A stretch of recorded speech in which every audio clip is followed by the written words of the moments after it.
Eight courses. Those are the courses needed by all the international Islamic university students before they graduate. That's university required courses, basically. So it is important for us, for those who have not been in the system, although this might be elementary to all of you, but to some of you might be a revision, like Pak Habib just want to listen what is going on in this class. That's all. But for the others, we can learn a lot. The topic and the subject today on the history of Islam and its civilization will be delivered by Associate Professor Dr. Kabuye again. And this is a very important lecture today for all of you before we wrap up the course and his course. That means he will be talking about the milestones to revive the Islamic civilizations in the light of Al-Quran and Sunnah. So after we have listened 6 weeks of his lecture, now he's going to wrap up. Although it is not yet covered for the whole syllabus, but you can continue reading, because the Kabuye has a book, a textbook being published by the IIIT. The book is available online, which I have already sent to everybody in the group. You can purchase, I think it's very cheap. The book online is very cheap. So I think without further ado, I will call upon Dr. Kabuye to proceed with your lecture. Welcome, Dr. Kabuye. Thank you very much, Dr. Wira, Professor. Thank you very much. Alhamdulillah. A'udhu billahi minash shaitanir rajim. Bismillahir rahmanir rahim. Alhamdulillahi rabbil alamin. Wassalatu wassalamu ala rasulillahi wa ala alihi wa sahbihi ajma'in wa ba'd. أصبحنا وأصبح الملك لله الواحد الأحد الصمد الذي لم يلد ولم يولد ولم يكن له كفوا أحد. اللهم علمنا ما ينفعنا وانفعنا بما علمتنا وزدنا علما وارزقنا فهما وجعلنا اللهم في عبادك الصالحين. بسم الله الرحمن الرحيم. Today's topic is really a very interesting topic, because we are talking about revival, restoration of our dignity. We lost part of our dignity, and it has been quite a number of years. The dignity Muslims had during the days of the Prophet ﷺ and the days of the Sahaba is not the same as the one which we witness today. Of course, several things have happened, and we need to see what exactly has gone wrong within the Ummah itself, and what are our responsibilities in the light of the Quran. Whatever happens to this Ummah in terms of losses or even gains, we need to actually comprehend them in the light of the Quran, because the Quran was revealed for us to succeed. As Allah subhanahu wa ta'ala says in Surah Taha, A'udhu billahi minash shaitanir rajim, Taha ma anzalna alayka al-Qur'ana litashqa illa tadhkiratan liman yakhsha. Allah did not send the Quran to the Prophet sallallahu alaihi wasallam and his ummah to lead a miserable life. In other words, Allah subhanahu wa ta'ala revealed the Quran for us to prosper, for us to succeed, for us to lead, and not the opposite. Which means that as long as the Quran is there, and it will always be there, because Allah subhanahu wa ta'ala says, Inna nahnu nazzalna dhikra wa inna lahu lahafizun. Indeed, I'm the one who revealed the Quran, and it is me who will preserve it. So Allah has preserved the Quran for us to lead the way, for us to prosper, for us to be the witnesses over mankind. And the opposite is not permitted. And there is no defeat in Islam. This has been made very clear in Surah An-Nisa, when Allah subhanahu wa ta'ala describes jihad, and he says, فَيُقْتَلْ أَوْ يَغْلِبْ فَسَوْفَ نُؤْتِيهِ أَجْرًا عَظِيمًا.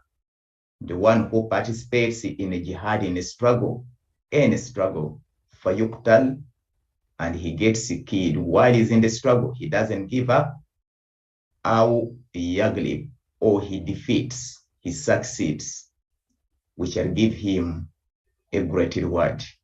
Which means that a believer does not accept defeat. A believer is there to lead. A believer is there to defeat his enemies. And Allah subhanahu wa ta'ala has also made it very clear in Surah chapter 6, that is Surah Al-An'am, that مَا فَرَّطْنَا فِي الْكِتَابِ مِنْ شَيْءٍ, that is ayah 38. We have not left out anything from the book, meaning that the Quran has all the answers that we need. Whatever we face in this life, the reference is the Quran. We should not look outside the Quran.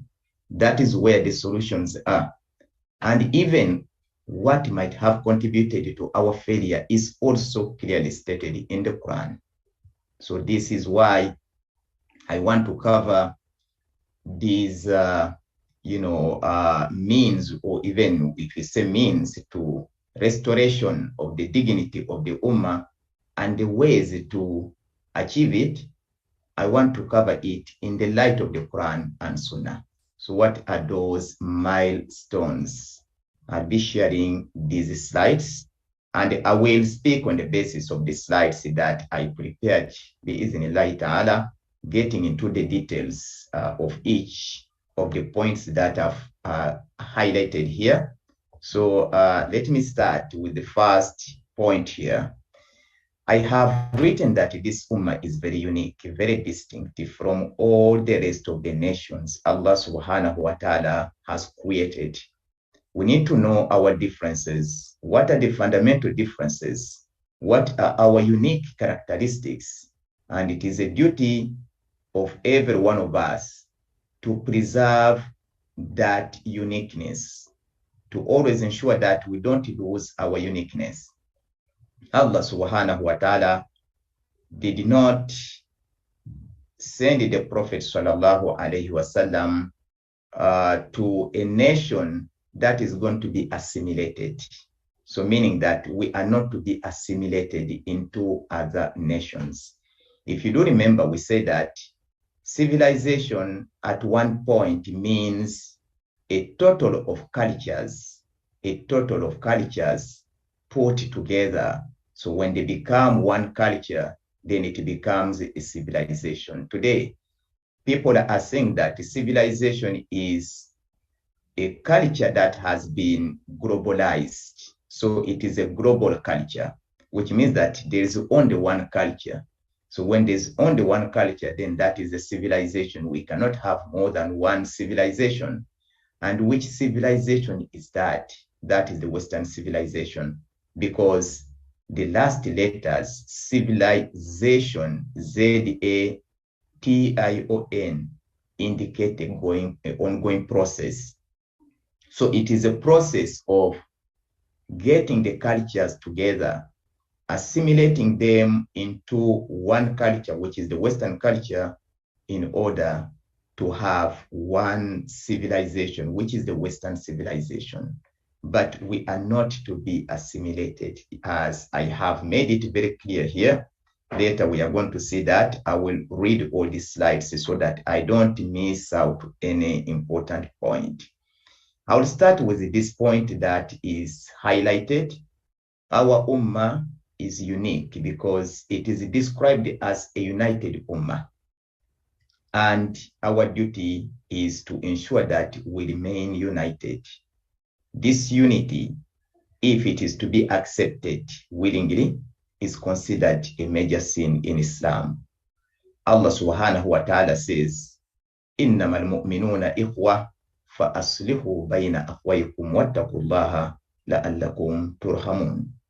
The meaning of this ayah is clear, and I'm not going to read it.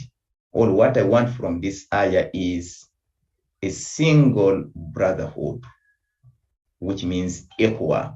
They are a single brotherhood, so it is undivided. And we know what it means to have a single brotherhood. That can be a basis of so many things, and some of which I've indicated in these slides. Then Allah subhanahu wa ta'ala describes this ummah as a bunyanun marsus. And he says, Inna Allah yuhibbul ladhina yuqatiluna fi sabilihi saffa ka'annahum bunyanun marsus.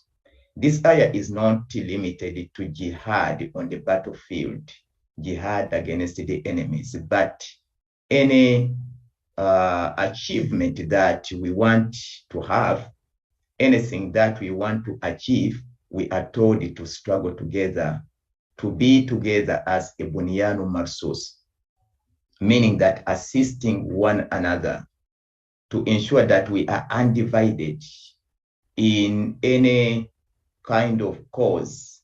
In whatever we endeavor to have, we need to struggle together. That is the message of Allah subhanahu wa ta'ala. So we need to ensure that we remain solid, and everybody knows what it means to be solid, because when you're solid, you cannot easily be broken into pieces. It is a concrete structure. And Allah subhanahu wa ta'ala continues to describe us in this ayah, and he says, وَإِنَّ هَذِهِ أُمَّتُكُمْ أُمَّةً وَاحِدَةً وَأَنَا رَبُّكُمْ فَاتَّقُونَ. In the same chapter, Surah Al-Mu'minun, he says, إِنَّ هَذِهِ أُمَّتُكُمْ أُمَّةً وَاحِدَةً وَأَنَا رَبُّكُمْ فَاعْبُدُونَ. So Allah has repeated the message twice in the same chapter. Indeed, that is to put the emphasis that this nation of yours is one nation, even though the translation is a single brotherhood, but ummah does not mean brotherhood. Ummah means a nation of people of multicultures, people of multi-races, but they come together and live together harmoniously, peacefully. That is the meaning of ummah. And we saw that the meaning of civilization is when people of different cultures, people with diverse cultures, races, decide to get together for a common cause. When they decide to come together, to live together for a common cause, then they become a civilization. They become civilized. Why? Because they reach a level of maturity whereby they don't let the differences prevent them from achieving success. They don't let the differences divide them. And this is exactly what is happening to this ummah. We come together despite the differences in order to achieve a common goal. And Allah says, وَأَنَا رَبُّكُمْ فَاتَّقُونَ. Because of ibadah to Allah subhanahu wa ta'ala, we come together. Salah brings us together. Hajj brings us together. So many things bring us together. So not only that Allah subhanahu wa ta'ala has described us as one, but he has also provided the means to achieving that oneness. So the means to achieving that oneness include as-salah, when we come together.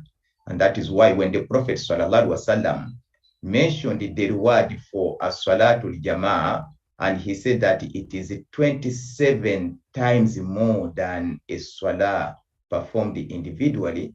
This is because for a salatul jama'ah, we come together and there is a reward for getting together. But when you pray alone, you don't have the reward of getting together. So it includes the reward of getting together, because when we get together, we are going to know one another, we are going to assist one another, and so on. So again, Allah subhanahu wa ta'ala describes, and this is a command, وَأَتَصِمُوا بِحَبْلِ اللَّهِ جَمِيعًا وَلَا تَفَرَّقُوا. This is to ask us to get together, meaning that to get together is a divine command. We have no option but to respond to the call of Allah subhanahu wa ta'ala, which is to be together, not to allow differences that are going to lead us to disunity and so on.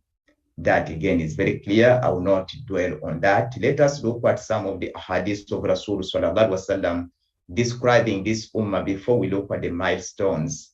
Rasul sallallahu alaihi wasallam described this ummah as a structure, a single structure, and each part is strengthening the other.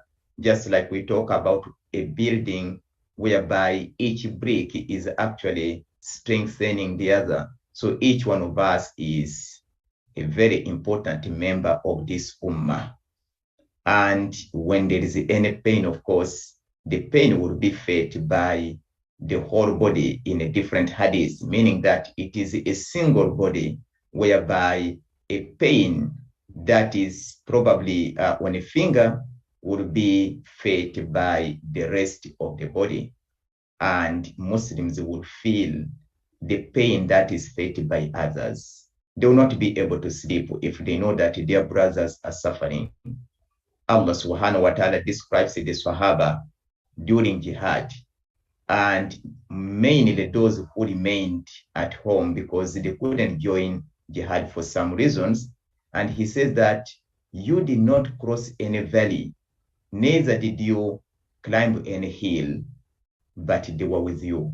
He was describing the ones who remained at home, meaning that they were not able to sleep, thinking of you, thinking of your safety, and so on. So that is exactly what is mentioned in the second hadith that we see here. And Allah subhanahu wa ta'ala, again, in the ayah that I've already read, that this ummah is one single ummah. Of course, that oneness is actually what makes us, have the love towards one another, being, together, living together in harmony, being generous to one another, and so on. And this hadith, which I've quoted here, is a very important one for one reason. That is because of the comment given by An-Nawawi, who has actually commented on the ahadith in Al-Bukhari wa Muslim, as well as ahadith in other books. Rasul sallallahu alaihi wasallam said, "La yu'minu ahadukum hatta yuhibba li akhihi ma yuhibbu li nafsi." Most of the time we understand this hadith to mean that a Muslim is not considered a believer until he loves for his fellow Muslim brother what he loves for himself. But An-Nawawi is of a different view. He believes that this hadith is not confined to Muslims. It means that what we love for ourselves is Islam. This is the greatest name given to us by Allah subhanahu wa ta'ala. Allah has guided us, and there is no better blessing than guidance. So we love that guidance, and for this reason, we should love it for others. We shall not be able to reach that level of iman described here, la yu'minu ahadukum, until we invite others to what we love. So what we love is Islam, and we should invite those who are not Muslims to what we love. So because you are inviting them to what you love, then you will, of course, ensure that they understand what you are inviting to. And for this reason, you are going to use the hikmah, mau'izatun hasana, and mujadala billati hiya ahsan, as mentioned in the Quran, to ensure that they accept the message of Islam. And what will happen when they accept the message of Islam? It means that you are calling them to unity. So meaning that this ummah has a duty to unify humanity. To unify humanity means that you have to invite them to Islam, because there is no way that they will be united unless they embrace Islam. So Islam is a religion that is calling us to unity. And when we invite others, we are inviting them to unity so that all mankind become one single brotherhood. This is the main objective of Dawah, calling people to that single brotherhood, calling them to the unity that we are describing. Now, the next that we see here is the ayah, وَالَّذِينَ كَفَرُوا بَعْضُهُمْ أَوْلِيَاءُ بَعْضٍ إِلَّا تَفْعَلُوهُ تَكُنْ فِتْنَةٌ فِي الْأَرْضِ وَفَسَادٌ كَبِيرٌ. Allah has told us what shall happen in case we don't get united. What is going to happen? So he mentioned that we are going to end up in a great corruption in case we don't unite. And here is describing the disbelievers, alladhina kafaru. They are awliya ba'd. They come together for a common cause. They come together when they want to defeat us. And because of that, they are able to defeat us because they get together. But when we divide ourselves, the message here is that we shall be defeated. So in order to defeat our enemies who have come together, we have to also get together. We have to ensure that we are united.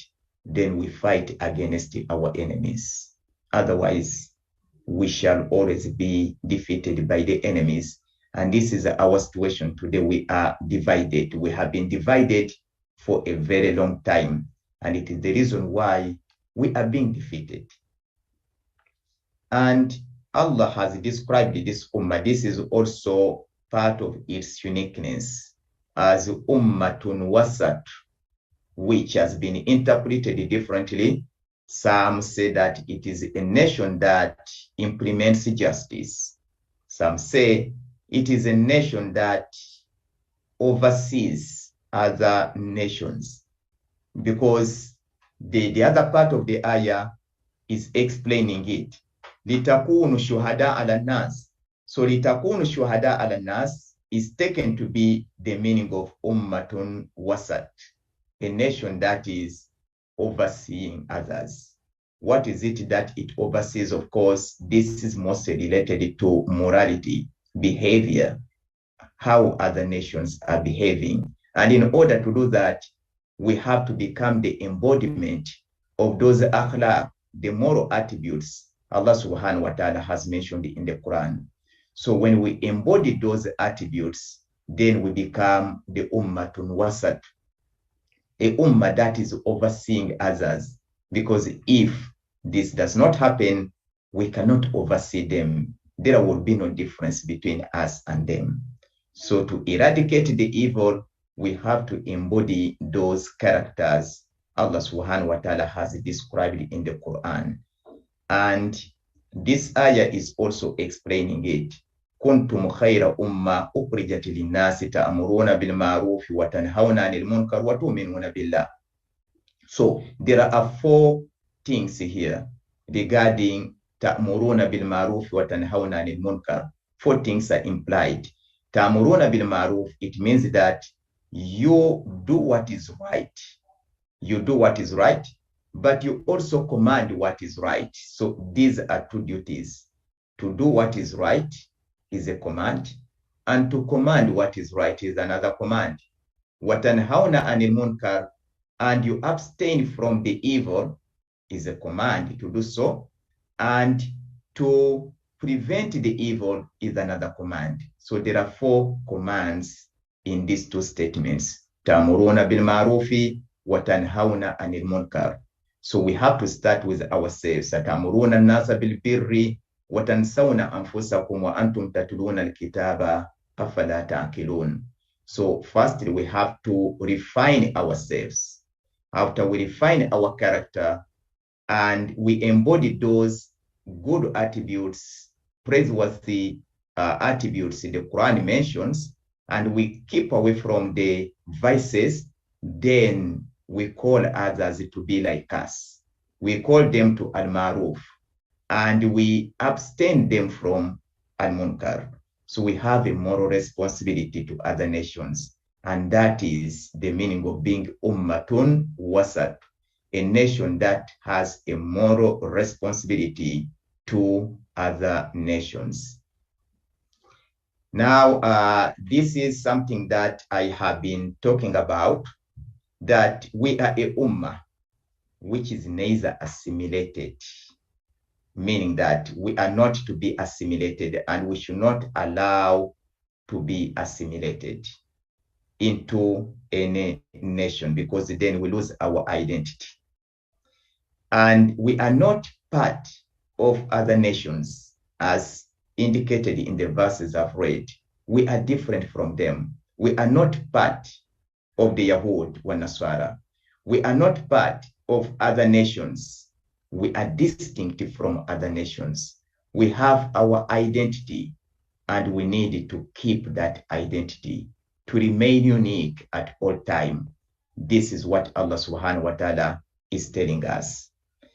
And I'm going to look at the purpose of our existence. Why do we exist as a ummah? The reason for our existence is iqamatud din. Iqamatud din. And when you talk about din, those who have read Professor Nakibul Attas, he said that tamaddun, a concept which is used for civilization, originates from din, which means religion. So you cannot have a civilization without a din. And if you want to have a civilization, then you have to establish a din.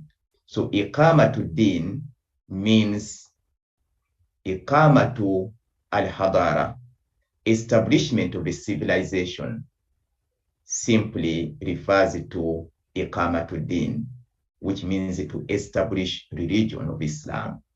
So Islam itself, being a religion, is also a civilization, because a civilization, as we did see, means that you are civilized. It is more towards moral values, than material achievements. So what is mostly important to us are the moral values. If we are to lose our belongings, the material possessions, that is not considered a great musibah. If we are to lose our akhlaq, that is considered a great musibah, because the civilization is all about being civil.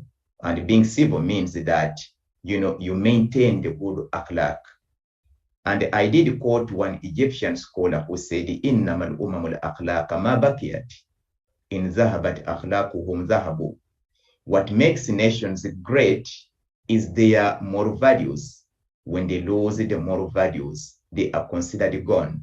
So civilization is all about moral values. Once those moral values are lost, the civilization is considered gone, even if we continue to have the structures, the tall buildings around us. Even if we continue to succeed materially, we are not considered a civilization. So that is, again, one thing. This part is the most important part in this lecture that I'm delivering, which is the last lecture. Iqamatud din is about what? And it is not achieved unless the following are achieved. It is a responsibility of every individual to do it, that is iqamatud din, to establish the religion of Islam. It is also a collective responsibility, meaning that it has to be done at all levels. It has to be done at the individual level. It has to be done at the communal level. It has to be done at the global level. So every one of us is involved. The government is involved. Organizations are involved. Institutions of higher learning are involved. Individuals are involved. The whole ummah is involved in this responsibility. And it includes the following. What are those? To know about Islam, because you'll not be able to establish something that you are ignorant of. So knowing about Islam, we all know that the first command of Allah subhanahu wa ta'ala to this nation is Iqra, read. That is the first step towards civilization. It is to read, to be literate, to have the knowledge. The first step towards Iqamatul Din, which is also Iqamatul Hadara, establishment of a civilization, is to acquire knowledge. This is commanded on every one of us. Of course, we know all the ahadith in which the Prophet ﷺ clearly made it that talabul ilm faridatun ala kulli Muslim. Seeking knowledge is a duty to be performed by every Muslim. So we have no option but to do it by all means, and this should be facilitated for everyone.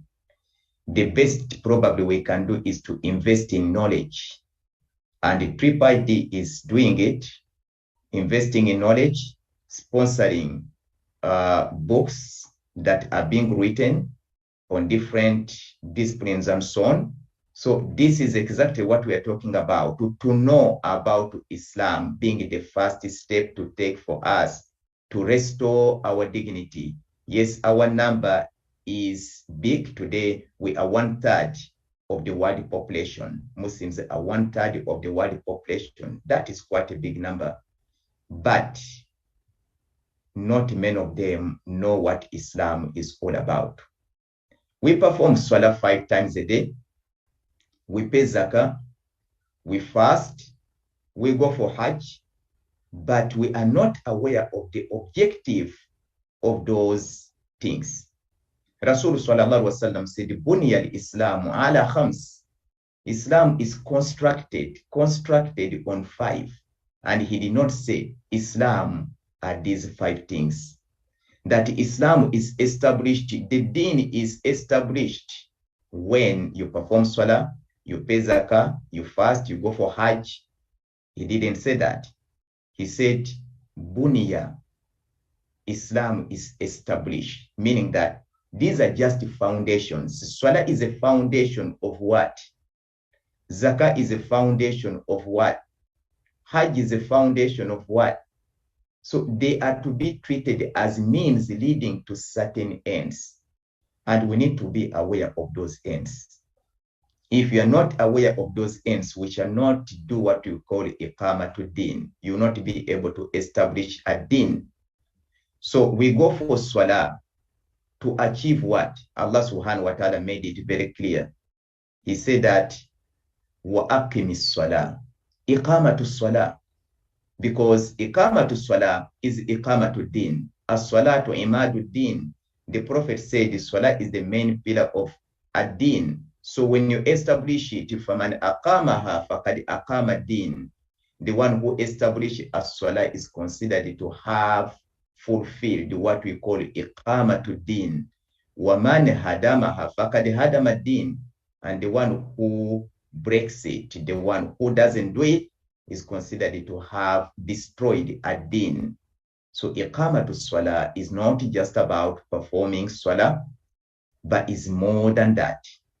It includes getting together. That is for salah, getting together, remaining united. That is part of iqamatul salah. But wa aqimis salah, inna salata tanha anil fahsha'i wal munkar. Salah is there to prevent us from evils.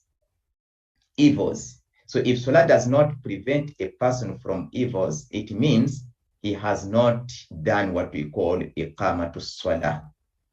So we are performing salah, but not every one of us is actually abstaining from those evils. And zakah is there for what?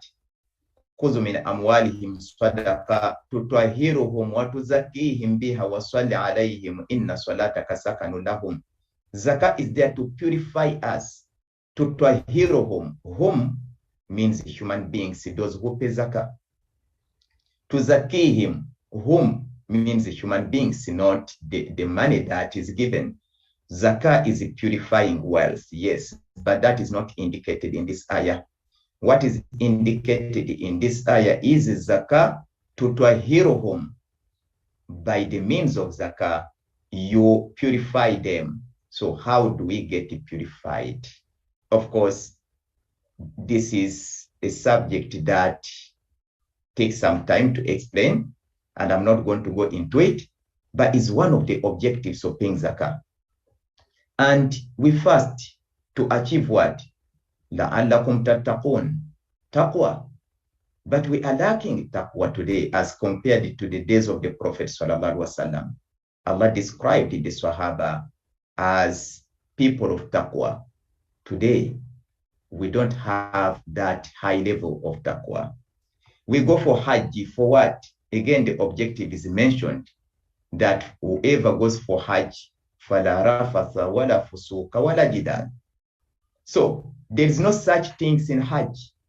Whatever is evil is to be avoided. And not only during Hajj, even when we come back. So these are the objectives, not just to perform, but to achieve those objectives. Iqamatul Din is not achieved unless we act upon the provisions as laid down in the Quran and Sunnah. Several provisions are there, and we have not yet fulfilled all. Allah has made it very clear. Kalla lamma yaqdi ma amara. He has not yet fulfilled what has been commanded on him. Yes, we have not yet fulfilled what Allah has commanded on us in order to be described as the best nation today. And it requires administration of the laws, to administer the laws, which again, we may not be described as being successful in doing so. And to call others to Islam, of course, with wisdom, in a bright manner. This is the dawah, is part of Iqamatul Din, to ensure that Islam remains triumphant and also strong at all time. Yes, Islam has to prevail. Why? Because Rasulullah sallallahu alaihi wasallam made it very clear, and Allah has made it very clear in this ayah, وَلَا تَهِنُوا وَلَا تَحْزَنُوا وَأَنْتُمُ الْأَعْلَوْنَ إِن كُنتُم مُؤْمِنِينَ. The condition is also there. وَأَنْتُمُ الْأَعْلَوْنَ, you'll be the dominant nation. But the condition is, in kuntum mu'minin, if you retain your iman. Only if you retain your iman, you'll be the dominant nation, meaning that it is Allah who makes you dominant once you fulfill the condition. And that is part of the ni'mah of Allah subhanahu wa ta'ala on this ummah, to elevate it, to uplift it, to make it a leading nation, provided it fulfills the condition. This is a very important hadith. It has been authenticated by the scholars, including Nasruddin al-Albani. And it goes, as you said, Rasul sallallahu alaihi wasallam said, Al-Islamu ya'alu wa la yu'la alayh. Islam is a progressive religion. Islam is a dominant religion. It is not to be dominated. It is not regressive. We have to continue progressing and not to regress. We have to continue leading other nations, not to be led. We have to continue dominating, not to be dominated. Here, it is our responsibility to ensure that we remain dominant, to ensure that we are the leading nation. This is very important also for us to achieve. But of course, this ayah is known to all of us.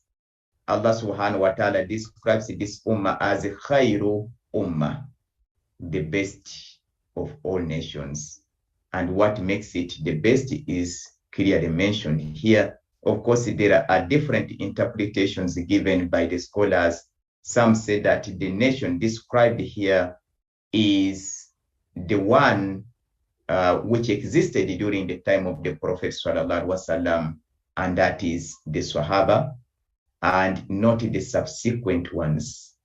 But of course, the ayah does not say it is limited to that particular group of people. we are the ones who are described as khairu ummah at all time, but provided that we perform this responsibility of al-amru bil ma'ruf wa nahyu anil munkar. If we don't do it and we lose our iman, then we are not. Again, before this, we saw the ayah that we are the a'la, we are the ones who are dominant in kuntum mu'minun, if we remain believers. And here also iman is stated as a condition to fulfill. So when we lose it, it means that we shall not be the leading nation. So I will not go beyond this slide. These are the milestones, means that if we want to restore our dignity, then we have to perform these duties. Acquiring the knowledge about Islam in its entirety, not just, to study certain disciplines and then we ignore the rest. We know that Islam is a religion that ensures the success for dunya wal akhirah. And one of the du'as that we read is Rabbana atina fid dunya hasana wa fil akhirah hasana wa qina azaban nar. So to attain hasana fid dunya, we need to, of course, study all the disciplines that will lead to hasana. Ma la yatimmu al-wajibu illa bihi fahuwa wajib. If you are required to perform a particular duty, then whatever requires you to do in order to achieve it, you have to do it. Meaning that all the means to achieving it are considered wajib. So if hasana requires us to study technology, then we have to do it, because ma la yatimmu al-wajibu illa bihi fahuwa wajib. Today you cannot do dawah successfully unless you have the technology. Technology will help you to succeed in dawah. You can reach people who are remote, just as we are doing right now. This is technology. We are able to reach many people who are far away. We need the technology, and that is part of the knowledge we need to acquire in order to do what we call iqamatuddin. Of course, it's sociology. You not be able to do dawah if you don't study sociology. You need to study about nations. And if you don't study psychology, how are you going to do dawah? You need to know the person you are going to call to Islam to. And that is part of hikmah. You need to know him. You need to understand his psychology. There are times when you may not call him to certain things. So you need to know what is the right time for you to invite him to a particular responsibility, and when should you not do so. That is part of psychology. So all these are required. They are part of the knowledge that we have to acquire in order to fulfill our responsibilities. So these are very clear. I don't need to dwell on this. I'll be ending here 2 minutes before time. And I would like to thank IIIT for organizing such a very important course. And I pray to Allah subhanahu wa ta'ala that it will continue to do so, to invest in knowledge, to benefit us.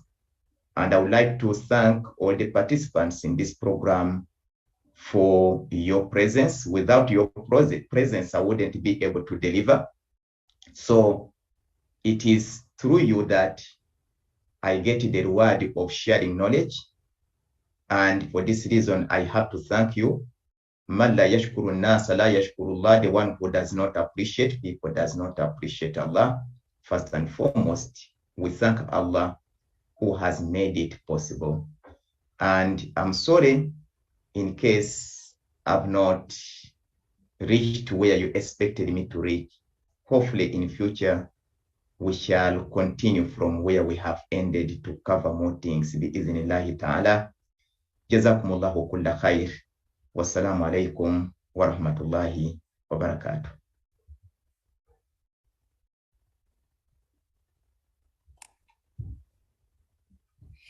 Thank you very much, Dr. Kabuye, for your lecture.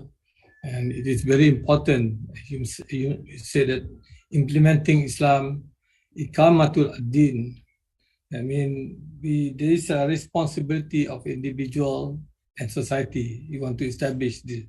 Is that right? The Kabuye? Exactly. Yeah. Exactly. And a lot of people feel that they lose their wealth. It's a musibah, as you said. But if you should not lose your akhlaq and iman. Huh? Some people, they commit suicide and so on because of losing their wealth. They're from the musibah and then going to another musibah. So they got two musibah in this world and the hereafter. Yeah. So thank you very much that we wrap up your lecture today and for the whole week, for the whole of 6 weeks, Alhamdulillah. And I was looking at the chat box if there are any questions so far, because you have about 1 or 2 more minutes which you finish on time. I don't know who is asking this question, the interrelationship between the you look at the chat box, the relationship between Islam and civilization in the modern society.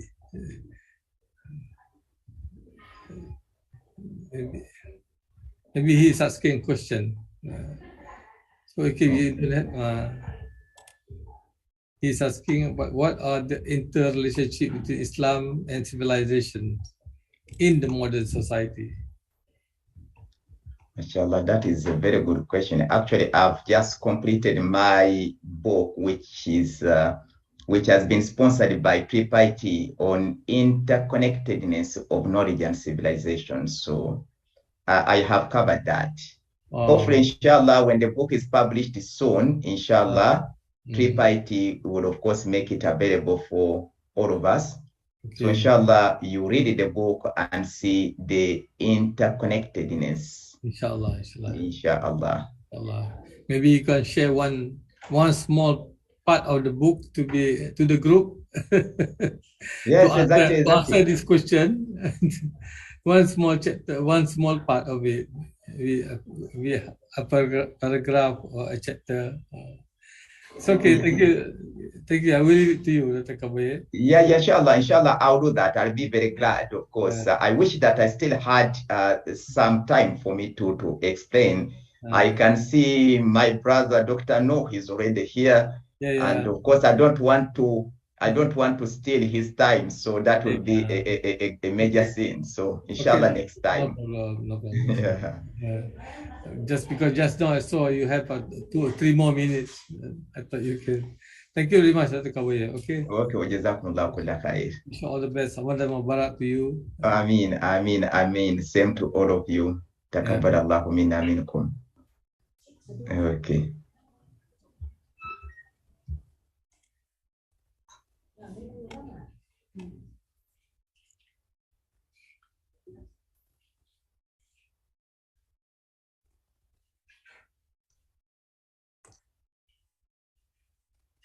Assalamualaikum, Dr. Noh, how are you? Assalamualaikum, alhamdulillah. Welcome back to your last class today, inshallah. I know that you are going to wrap up the whole thing, you know. Your topic today will be very interesting, contemporary challenges and the way forward. We should share the note to us, and we already shared to everybody in the group. I hope you have already received your note this morning on the topic today that will be delivered by Dr. Noh. And welcome, Dr. Noh. Pass this to you.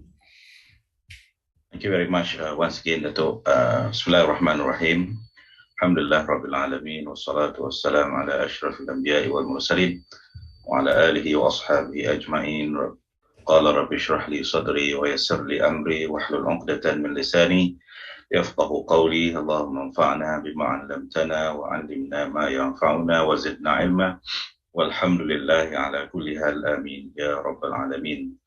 Assalamu alaikum wa rahmatullahi wa barakatuh, and Ramadan Mubarak to all our friends and colleagues who are joining us today. Alhamdulillah, as Prof. Dato have mentioned, and also Dr. Kabuye. This is going to be our last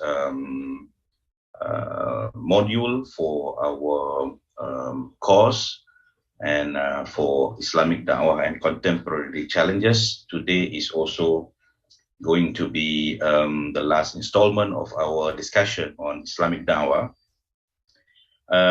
If we recall what we have discussed for the past five weeks, we have covered the WH questions. We have discussed about what and then why.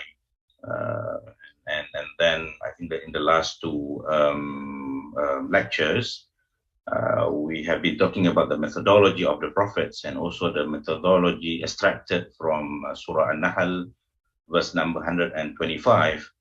They are all talking about the how to deliver the da'wah messages, how to deliver the content of our religion, Islam, the teaching of Islam, the understanding of Islam to others here, including Muslims and also non-Muslims. And last week, we have had a chance to look at another, I would say, exemplary model of da'wah approaches, which was shown to us by Muslim scholars, ulama themselves, to bring Islam to this part of the world where we are now, in Southeast Asia, and in particular in the Malay world or Malay archipelago. Today, to wrap up our discussion and then to make the discussion more meaningful, it is also important for us to look at the last component from the title of this course, Islamic Da'wah and Contemporary Challenges. It is good for us to look behind and so look forward, look behind what are the challenges that we have been facing since many years ago, the contemporary challenges, and then look forward, and which is to plan together. How can we, all aspiring du'at or da'i or da'wah workers, everyone, you and me, can chart our da'wah path? If we know the challenges, I think the challenges that I'm going to share with everyone is something that is not too uncommon. They are something that we know well. And I think the reasons why I'm going to highlight those two challenges are to discuss together or to plan together in our own capacity, wherever we are and whatever position we are at the moment, as an ordinary Muslim or someone who has been blessed with an important position ourselves. How can we contribute to the work of da'wah so that we are able to face the challenges and be able to ensure that the messages of Islam will continue to be propagated until forever. So allow me to share my slide. So this is going to be the discussion today, and I am going to share quite a lot of images, photos. I think photos speak volumes, and that could also help us to understand further on the challenges. So today's topic is on the contemporary challenges and the way forward. So there are two things that I intend to bring to the attention of everyone today. Number one is to look at the challenges. What are the challenges that we have been facing for quite a number of years, especially on Islam, and when the challenges are on Islam, they affect the work of da'wah as well. And number two, the way forward. How can we chart together, we plan together? If we remember what we have discussed before, I always emphasize on the importance of having proper strategy in propagating the message of Islam or to do da'wah. We cannot just simply go without a good preparation in terms of the content and methodology to do the da'wah work, because coming back to the definition of da'wah that we have discussed since week one, of this module. Da'wah is about to let people know, and then we hope they accept.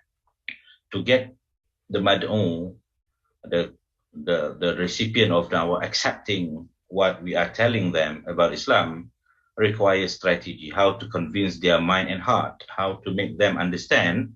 And with that understanding, they are accepting what we are telling them voluntarily. Right? In the case of the non-Muslim, they are expecting Islam, and if Allah wishes, they will say the Shahada. For the non-practicing Muslim, they will start practicing Muslim together with us, inshallah. Right? There are two known challenges, which are still a challenge, which are still challenges that we are facing as Muslim, as a religious community ourselves, Muslim community, wherever we are, whether we are living as a Muslim majority country in our country, in our locality, or we are living as a minority religious community, especially in Europe, in the Americas, in Australasia. I think these are, and some part in African continents, right? Muslims are minority. So number one is Islamophobia. Number two, digital revolution, and both have connection between one and another. Let us start with the first challenge, which is on Islamophobia. A brief definition what Islamophobia is, which I think we know well what Islamophobia, phobia, fear of Islam, Islamophobia, right? Irrational fear of, aversion to, or discrimination against Islam or people who practice Islam. I think Islamophobia has been happening for many years, and I think the peak of Islamophobia started when the incident in America, where the 9/11 incident, and the blame was directed to Muslims, and from then onwards started something like media campaign to portray Islam or to associate Islam and the Muslim with all terror actions happening around the world. One of the evidence of Islamophobia we can see just recently before Ramadan. I think we have heard news from our brothers and sisters in India, especially the southern part of India, in the state of Karnataka. The bearing of wearing hijab in classroom, in colleges, that creates a huge protests from our Muslim brothers and sisters in India. Why it is so? Why banning the hijab? And this is not only in India. If you look at previously in 2019, it also happened in Bosnia. A ban on wearing the Islamic headscarf and other religious symbols in courts and other legal institutions. Right. Then the projection of media on Muslim. We can see that after the 9/11 incident, as I said earlier, media, especially Western media, has started to highlight or portray the images of Islam, which always associated with terrorist action. This is one of them, and the growing number of so-called terrorist group among Muslims. I think this is one image that we can easily found after 2005 until just recently. I think there is a blessing in disguise when we are, or the entire world is affected with COVID, because we have not seen many of such images in the past 2 years. And we hope that that will continue. We hope that the Western media will change its course direction. And that requires our action as well from the Muslims. What can we do to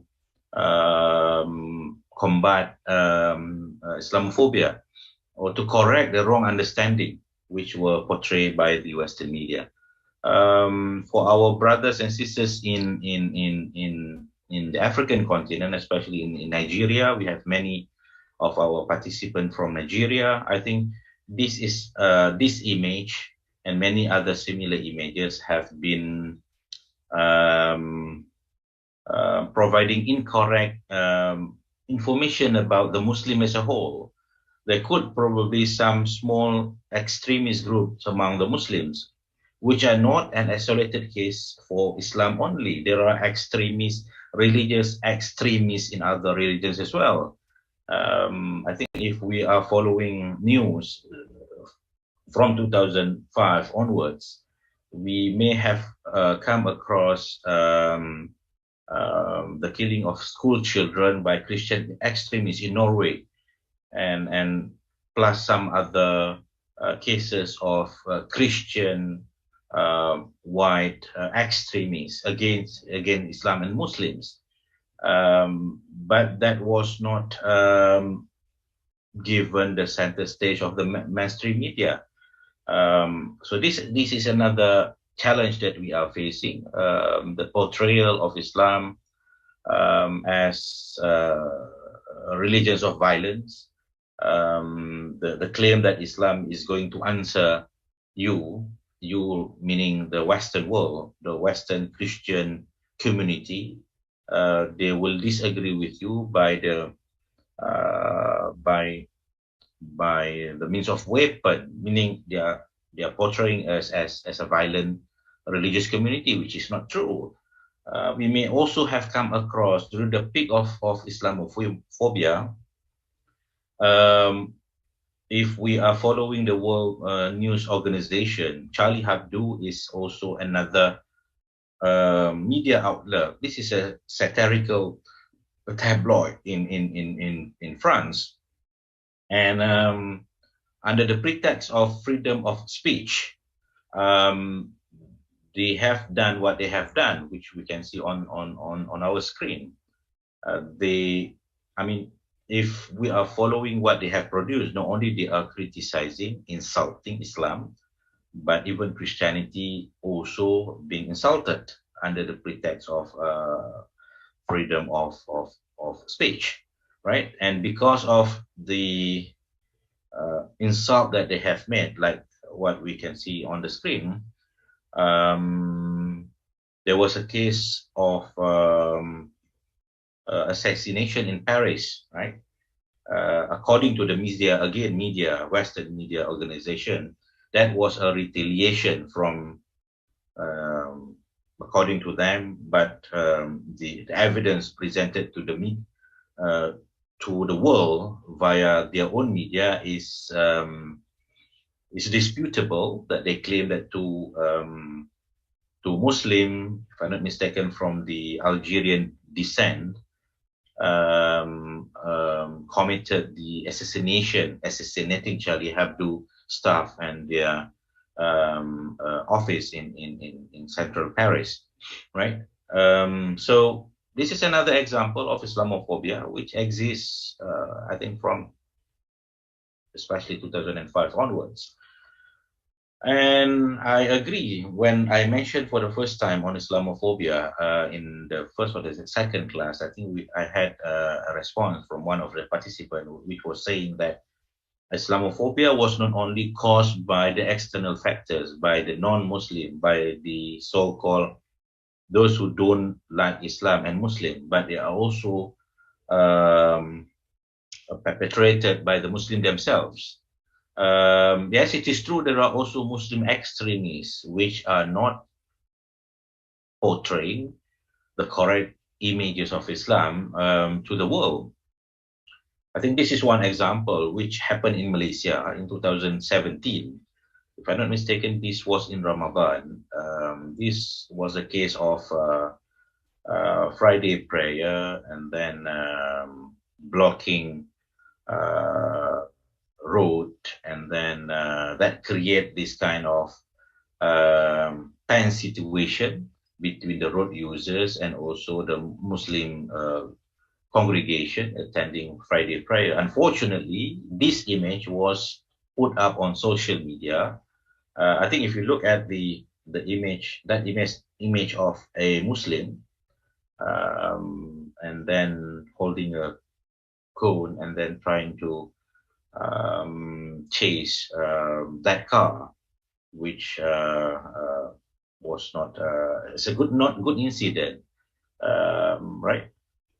And Islamophobia then has become an industry. Some people are making profits out of the misery life of other people, and this has been put in a book, which you can see on the screen here. Well, we know very well that not all, or if it is not all of them are not true. Slowly we uncover many fake images which were distributed on the media, and this was one of them during the peak of the Russian invasion to Ukraine recently. The same photo image was used to claim that Ukrainian CNN journalist has been executed. The same photo used by the same media organization previously. So they use the same photo and then to make a false claim. That could also be true to other false claims, including images which I have shared with you previously. This is another fact which was not make the center stage of the Western media, especially. I mean, there are many cases of mass shootings. This is in America, and I mean, during Islamophobia, Islam and Muslim were always being blamed for terrorist action. And if you look at the statistic, this is from the Washington Post in 2015. The survey that they have conducted in 2015 shown that from out of many mass shooting cases, only 2 or 3, the marked dot on the map that they have shown in their own newspaper, attacked with Muslim suspect. So it is not true Islam or Muslim propagated violence, and this fact, which was published in their own media, speak volumes about the wrong accusation or the Islamophobia that the Western media also trying to make, right? Previously, I have the understanding that looking at the projection, which I have shared with everyone in the previous class, this could be the possible root cause why they are working very hard to paint wrong images of Islam in the West. That could be due to the projection that they have made. If Islam is allowed to progress as it was since 2010, in 40 years' time, the number will be matching the number of the Christian population. And in terms of growth, there were no growth projected for Christianity. But if you look at Islam, I think it is the most rapid growth that the Pew Research Center projected. And to me, this could be one of the reasons why Islamophobia is taking place. In other words, to make their own people, to make the Christians who are slowly deserting churches, especially the young people. I think if those friends, our friends who are following us and living in the America, the North America, and also in Europe, know that young people in Europe and North America are no longer interested with religion, with any religion. On top of that, they are becoming atheists. They are rejecting religion. If you look at churches, not many young people attending churches, as opposed to the progress or the growth of Muslims. That we can see a steady growth of Islam and Muslim all over the world, and that is also visible in Europe and also in the North America. So I think one way for them to slow down the growth is to make their own people, the Christians, afraid of Islam by painting wrong images of Islam in the West and also in the North America, right? The way forward, what we can do to fight Islamophobia, I think that will relate to the next challenges, which we can turn into opportunity, obviously. The advancement of internet, the technology, the digital technology. I think Muslim community, this is what we are doing, and I think we have to double or triple the effort. We have also to somehow strategize and take control of the public opinion and also the social media, trying to portray exemplary conduct of our Muslim brothers and sisters. I think this is the only way to the so-called fight against Islamophobia. We are not going to prove their wrong claim by saying that Islam is promoting terrorist act, but we are going to show them the beauty of Islam, the exemplary conduct of our brothers, Muslim brothers and sisters. And this is one of them.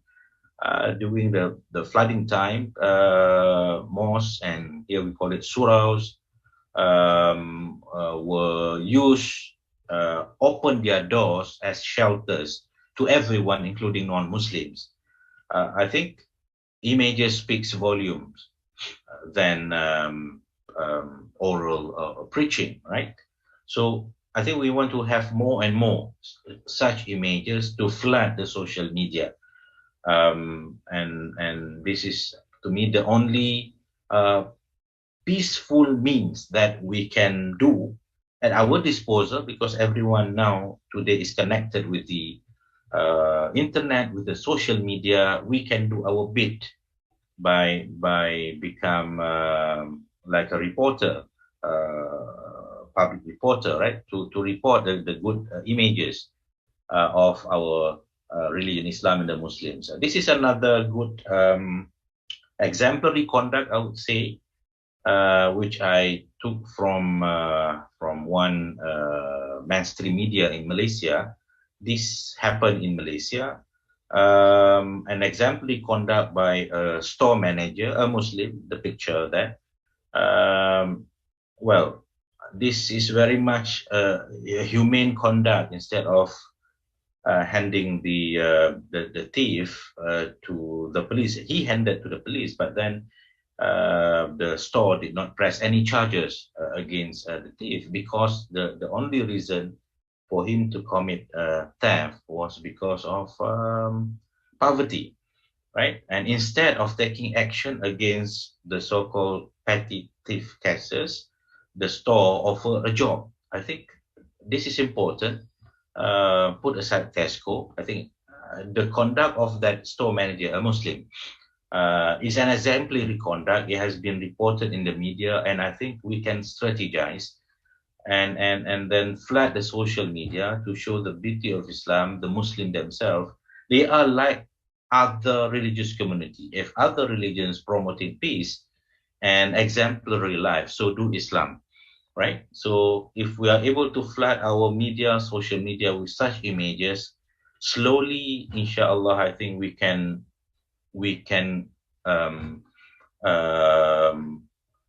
indirectly or subtly go against the wrong images of Islam portrayed by the Western media. This is another beautiful example of how Islam is always welcoming coexistence, living together with other people. This was a normal scene prior to COVID, right? the iftar in together, and this is a Muslim minority country, Muslim as the minority, so they are having iftar together, and this is in Hanover in Germany. Right, so these images exist, but it doesn't go to the mainstream. Maybe our Muslim brothers and sisters, especially those who are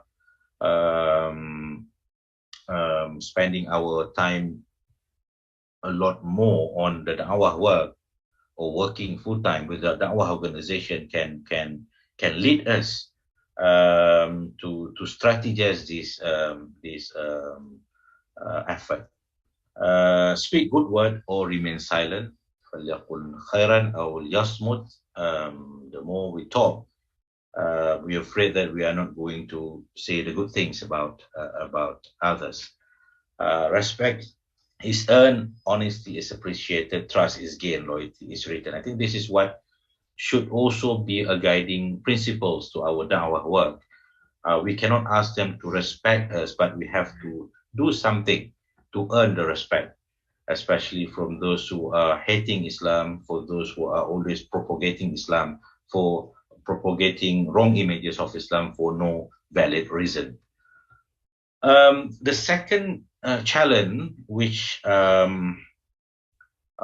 think we are all fully aware, is on the digital revolution. Digital revolution, if we are not handling them properly as Muslim da'i, as the da'wah workers, it may not give benefit to our da'wah work. Well, from the first industrial revolution to the second, to the third, and now we are talking about the fourth IR, which is a continuation from the third industrial revolution, talking about from digitalization into artificial intelligence and all that. It's more sophisticated, and it will create a huge challenges to Islam and Muslim if we are not ourselves ready. So how are we going to face these challenges? I think that's something that we can plan together, strategize together. It has connection with what we have discussed before. One thing, the Islamophobia industry, so to speak, flourish was probably because we are not controlling the media. Last time we were talking about the mainstream media before the advancement of the social media, but now with the advancement of the social media, with the social media revolution, everyone can control the media, not necessarily by the rich media organization. If you look at the trend now, mainstream media organizations are starting to feel the heat of the social media revolution. People are no longer buying newspapers. Even the digital media organization, if they put charges to subscribe to their news content, less attraction because people can get the news elsewhere and for free. So I think opportunity is now open to all of us, including Muslims, da'wah workers, on how we want to capture this opportunity with the digital revolution and for the benefit of the da'wah work, for the benefit of Islam and the Muslim. These are some challenges put forward by one scholar when he analyzed on the challenges posed by Industrial Revolution 4. Number one, equality. So this is going to be the question that we, meaning the da'wah workers, Islam, when we bring Islam to them, how are we going to address this issue? The Mad'u will start asking this question. IR4, if it is not handled properly, will lead into a more gap between the have and have not, between the rich and the poor, because the rich is going to be always at the advantageous level, and the have not will be kicked out from the opportunity, including to work opportunity. This content can also be fueled by the pervasiveness of the digital technology, the dynamics of information sharing, create and propagated unrealistic expectation. This is what we are facing in the social media. Our young Muslim community and also young people are affected. They are competing between one and another on the social media.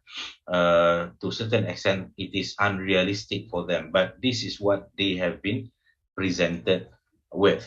The way forward, in the end, it all comes down to people and values. We need to shape a future that works for all of us by putting people first and empowering them. Yes, the da'wah work is about empowering Muslim to, number one, understand Islam, the religion that they are living in, and number two, when they have empowered themselves, how to empower others. As a Muslim da'i, we must continue to promote Islamic values as the universal values for humanity. I think this is important. This is another way for us to fight Islamophobia by saying that we are also promoting the same values like other religion. If other religion is talking about to have a peaceful life, promoting peace, promoting justice, promoting equality, so do Islam. Islam is no different, and we have evidence in Quran. What is lacking probably is example. They cannot see the example. And today we are talking about the day, the time of people want to see tangible evidence. And that is why if you are able to plan together, make full use of the digital revolution, have a good strategy on our social media present to portray the good example, exemplary conduct of our brothers Muslim and sisters all over the world, inshallah, I think we can address these two challenges with one stone, right? Taking the advantage of the advancement of technology, Muslim must invest more time and energy to come out with creative methods to propagate those values to the world. I just want to share what we have done last Ramadan with our students, Islamic Dawah student at the university, International Islamic University Malaysia. We established a student team. We call it Gombak Sejahtera because we are in the Gombak district in Selangor, Malaysia. And then we want to bring the rahmah of Islam Sejahtera and engage with the young people using social media. We launched exactly a year ago, last Ramadan. And then we conducted one semester project asking our da'wah student, those who are attending Islamic da'wah classes, to produce social media content to flood the social media with content from us, the exemplary conduct, the positive value, we call it, campaign. We also have the short video competition for our students, part of the class assessment, part of their da'wah project. As a da'wah student, I think this is a must for them. They have to work on something which can contribute to others, and also poster competition. These are some statistics that we have collected by the end of that semester last year. That was the time where we were still in multiple lockdown in Malaysia. Despite the inability to move around freely, we make full use of the internet. Right? We have 400 students for 2 classes, Islamic ethics as well, getting involved. And 3, 5, 6 students Islamic Da'wah. We have all student club in our Kulliyyah involved in producing videos in 3 languages, in Bahasa Malaysia, in English, and in Arabic, because we have also Islamic Da'wah and Islamic ethics offered in Arabic and English. So those who are attending in Arabic will produce content in Arabic. Those who are in English will produce in English. And our student body are producing in Malay, Bahasa Malaysia. So 29 videos have been published and 16 in Arabic 13 poster, and we put it in the social media page of this, we call it GSET Gombak Sejahtera Engagement Team. So we engage the people. You can scan the QR code and see the content that were produced by our student. You can scan it here as well. That will bring you to one sample that I think we can think about it, and if it is possible, we can use it in our own locality to bring the message of Islam in accordance to the development of the technology. What we can do, I think this is going to be the last part, inshallah, for my presentation this morning. What we need to do, again, is to gear all effort towards the betterment of the da'wah activities. I think we are all need to work together with the existing da'wah organization and also other interested Muslim individuals who are always motivated to do the da'wah work, and at the same time to raise consciousness. I think the understanding of doing da'wah among the Muslim society is still not high. Not many know that they have to get involved in da'wah. Looking at the evidences from Quran and Hadith that we have discussed together previously, da'wah is a must for all mukallaf Muslims. And we have to promote the simplest form of da'wah. Remember, one of the characteristics of Islam is to make things easy. So we have to promote the easiest. What is the easiest form? And one of the easiest form is the one that I put in the last point, to become a role models. If we are unable to give speeches to others, if you are unable to get involved in da'wah organization, if you are unable to do any physical da'wah activity, the least that we can do is we have to tell our Muslim brothers and sisters to become practicing Muslim. We practice Islam because non-Muslim especially will observe us, and actions speak louder than words. When they look at us, if we are practicing Islam properly, then they will get the message. This is what Islam that they know. Islam talk about doing good. So if you are able to show the good, the best example of a practicing Muslim, then that will confirm that is the teaching of Islam. So I think, again, we would like to promote and encourage our brothers and sisters to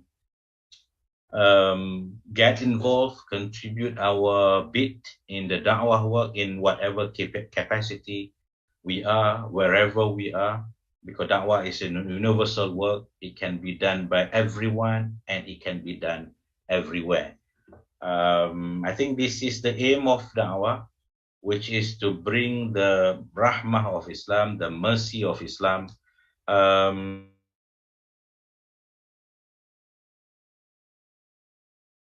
This is also a guiding principle. On top of it could be a motivation to us from the hadith of the Prophet sallallahu alaihi wasallam, in which Prophet says, "Kullu ma'rufin sadaqah." If you are not rich to contribute financially, it doesn't mean that we are not able to contribute anything to do sadaqah.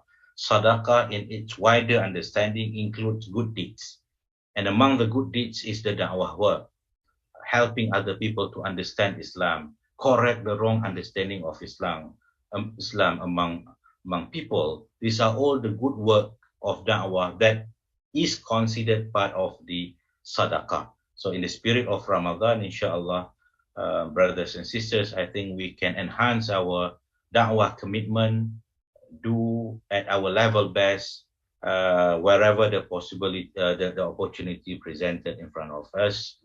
Another hadith from Prophet sallallahu alaihi wasallam, he whose life is long and his deeds are good.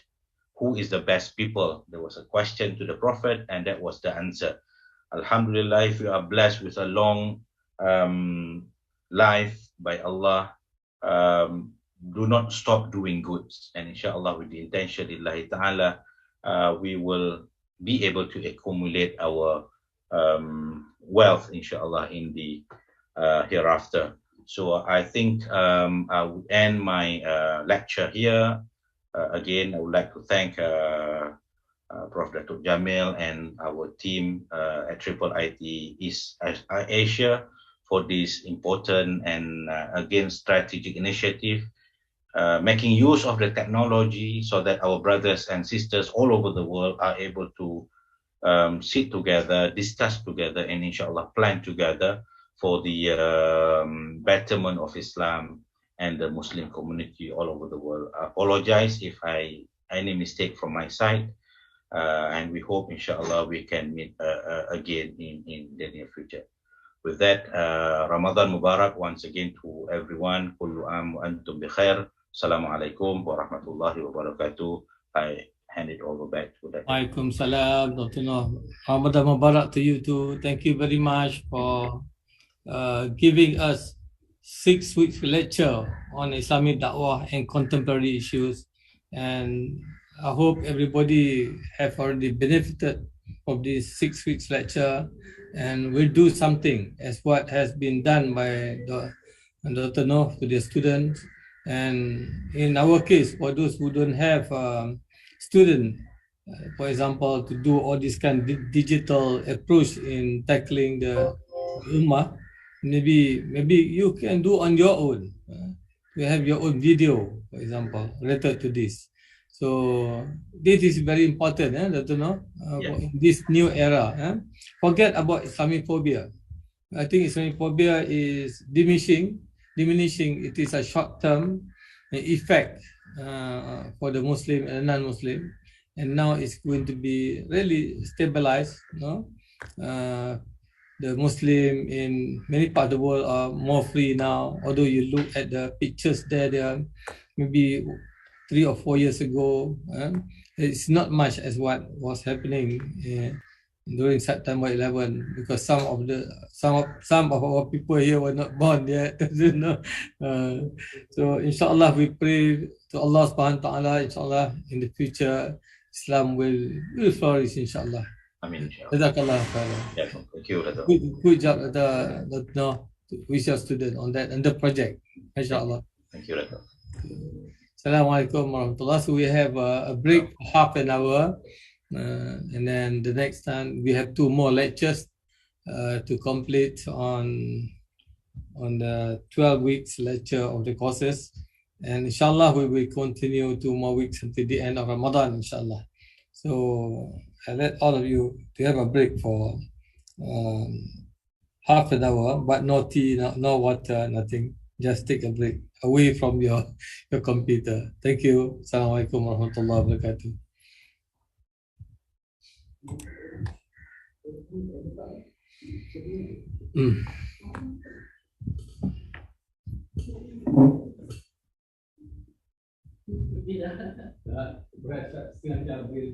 Oh ya. Kelas ni yang register 4,800 orang. Oh. Daripada 60 buah satu buah negara. Ada setengah tu pukul 2 pagi dia cari kelas.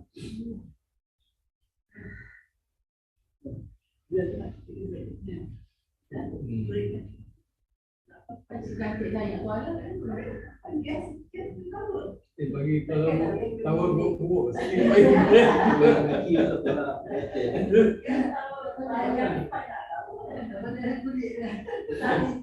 Kalau kita mak jaga punya apa tu dia.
Okay, my class is starting.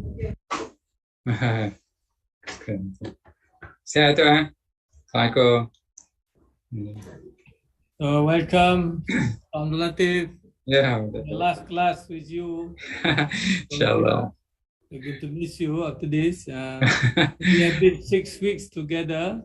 Ya, Alhamdulillah. I'm sure all the participants have benefited a lot from your lecture. Alhamdulillah. Alhamdulillah. If they have not been able to study all, maybe they can purchase the book that you have written, which is written online, which is can be purchased online, which is very cheap. Do you have any new book on the ethic? Not yet, Not yet, yeah. Yeah. So our topic today, we are going to continue on the Islamic ethics and contemporary challenges.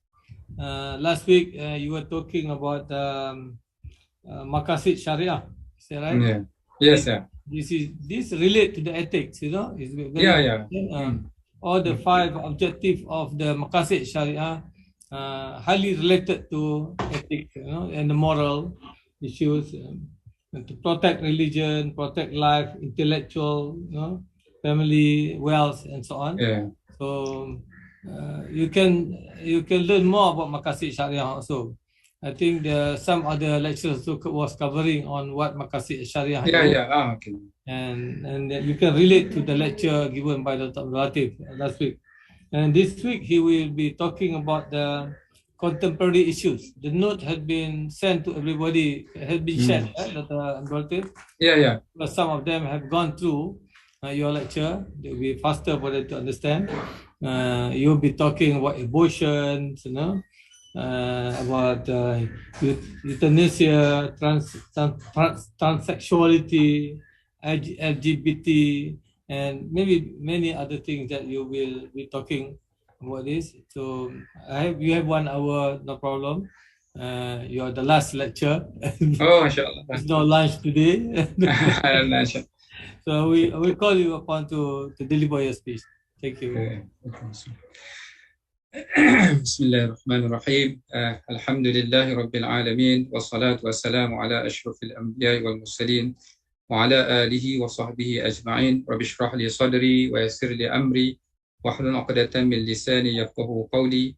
Subhanaka la ilma lana illa ma 'allamtana innaka antal alimul hakim. Wa la hawla wa la quwwata illa billahil aliyyil azim. Amma ba'd. Wa hayyikum bi tahiyatil Islam. Assalamualaikum warahmatullahi wabarakatuh. Waalaikumsalam. Alhamdulillah, thanks for Allah subhanahu wa ta'ala for giving us this opportunity. Alhamdulillah, these are actually the blessing of Allah subhanahu wa ta'ala. La hawla wa la quwwata illa billah. There is no power, there is no ability except with the ability given by Allah subhanahu wa ta'ala. We need only to thanks Allah. Terima kasih Allah. Thanks Allah for everything. Thanks Allah for the ni'mah. Thanks Allah for everything that you have given us. And the rule of Allah that is true and remain true until Qiyamah is La in syakartum la azidannakum. If you thanks me, I will give you more. But if you are unthankful, then wala in kafartum inna adabi la syadid. My punishment is very severe. Tomorrow is a mystery. Yesterday is a history. Today is a gift. That's why it is called present. So please appreciate the gift.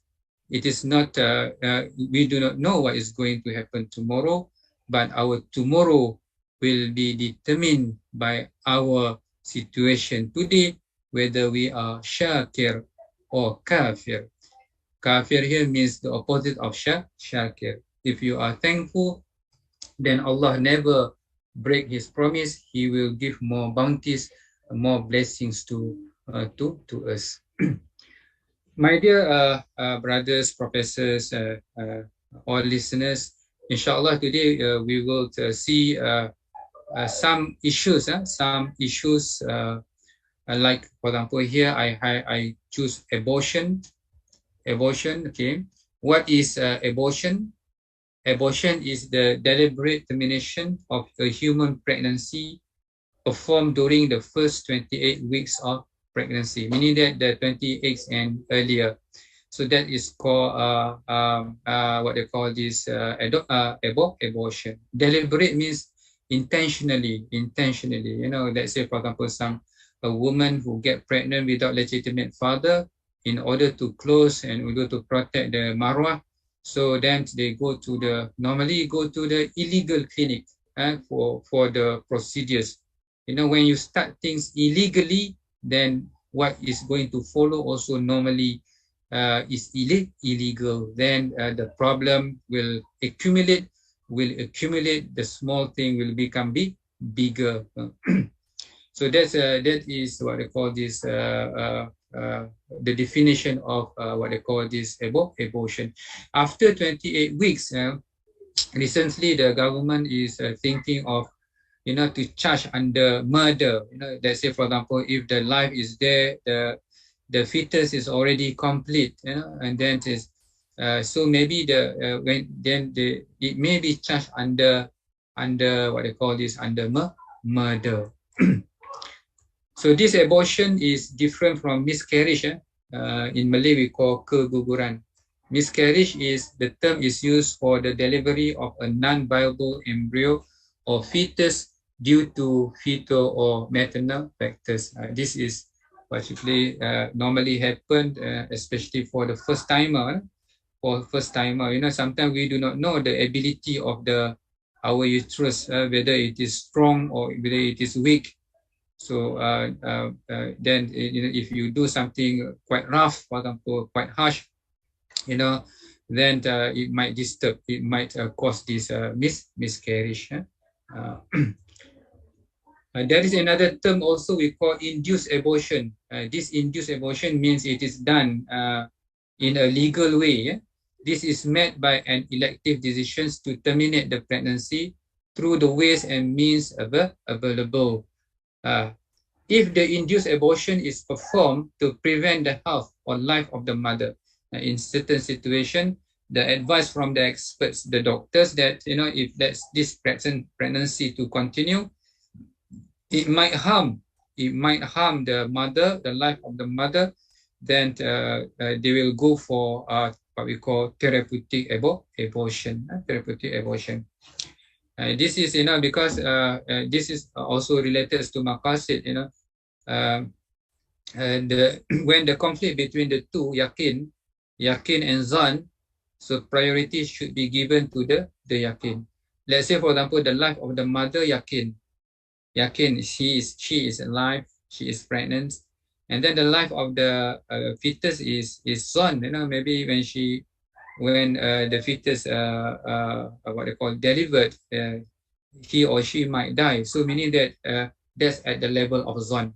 So when the conflict between the two, yakin and zan, so the priority goes to yakin. So meaning that if we need to decide, we need to choose the yakin, meaning that to protect the life of the mother, then we need to sacrifice the zan. We need to sacrifice the zan. And that's one of the practical, the applied ways of this maqasid, this qaedah or legal maxim.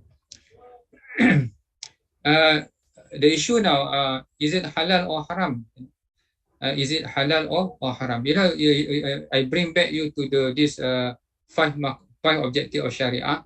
Number one, you still remember, number one, himayatul din, to protect religion. Number two is himayatul nafs, to protect the life. Number three, to protect the akal, himayatul akal. Number four, to protect the nasab. And number five, to protect the wealth. So five. So in order to find the hukum, that's how the scholars derive the hukum. This is one of the way. So meaning that, you know, is it halal or haram, this abortion? So there are some what I call this division. Number one, after quickening, when the soul breathes in the body, when the baby or the fetus has life, because when it has life, you know, the baby has life, So now, why we want to abort? To protect the nasab. Difficult letter, no father, we cannot put the name of the father. Then difficult, then the nasab might be affected. When it comes to marriage letter, also difficult. So how to solve the problem? That is by abortion. Yes, by abortion in order to protect the nasab. But when there is life, so the conflict between life and nasab. So life number 2, nasab number 4. So which one is more important? So life. So meaning that you cannot sacrifice the life in order to protect the nasab. And because of that, the dalil is very clear, then the hukum is haram. Ijma'. The hukum is haram, meaning that consensus. No argument, no khilaf.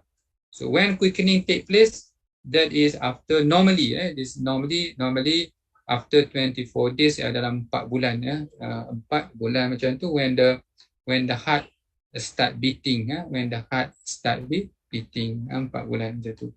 Normally, sometimes it is earlier. Okay, so the hukum is haram. The hukum is haram when there is life. So if you ask question, Ustaz, how about if there is no life? When there is no life means the dalil is not clear. The dalil is not clear, and because the dalil is not clear, so and then it becomes khilaf. Because the dalil is not definitive, so that it leads to khilaf. Few scholars says permissible. Few scholars says reprehensible. Reprehensible means makruh. And few scholars, but this is the more important. This is few very little, and few scholars makruh very little. But we go for jumhur. Jumhur means the majority. This is the strongest opinion.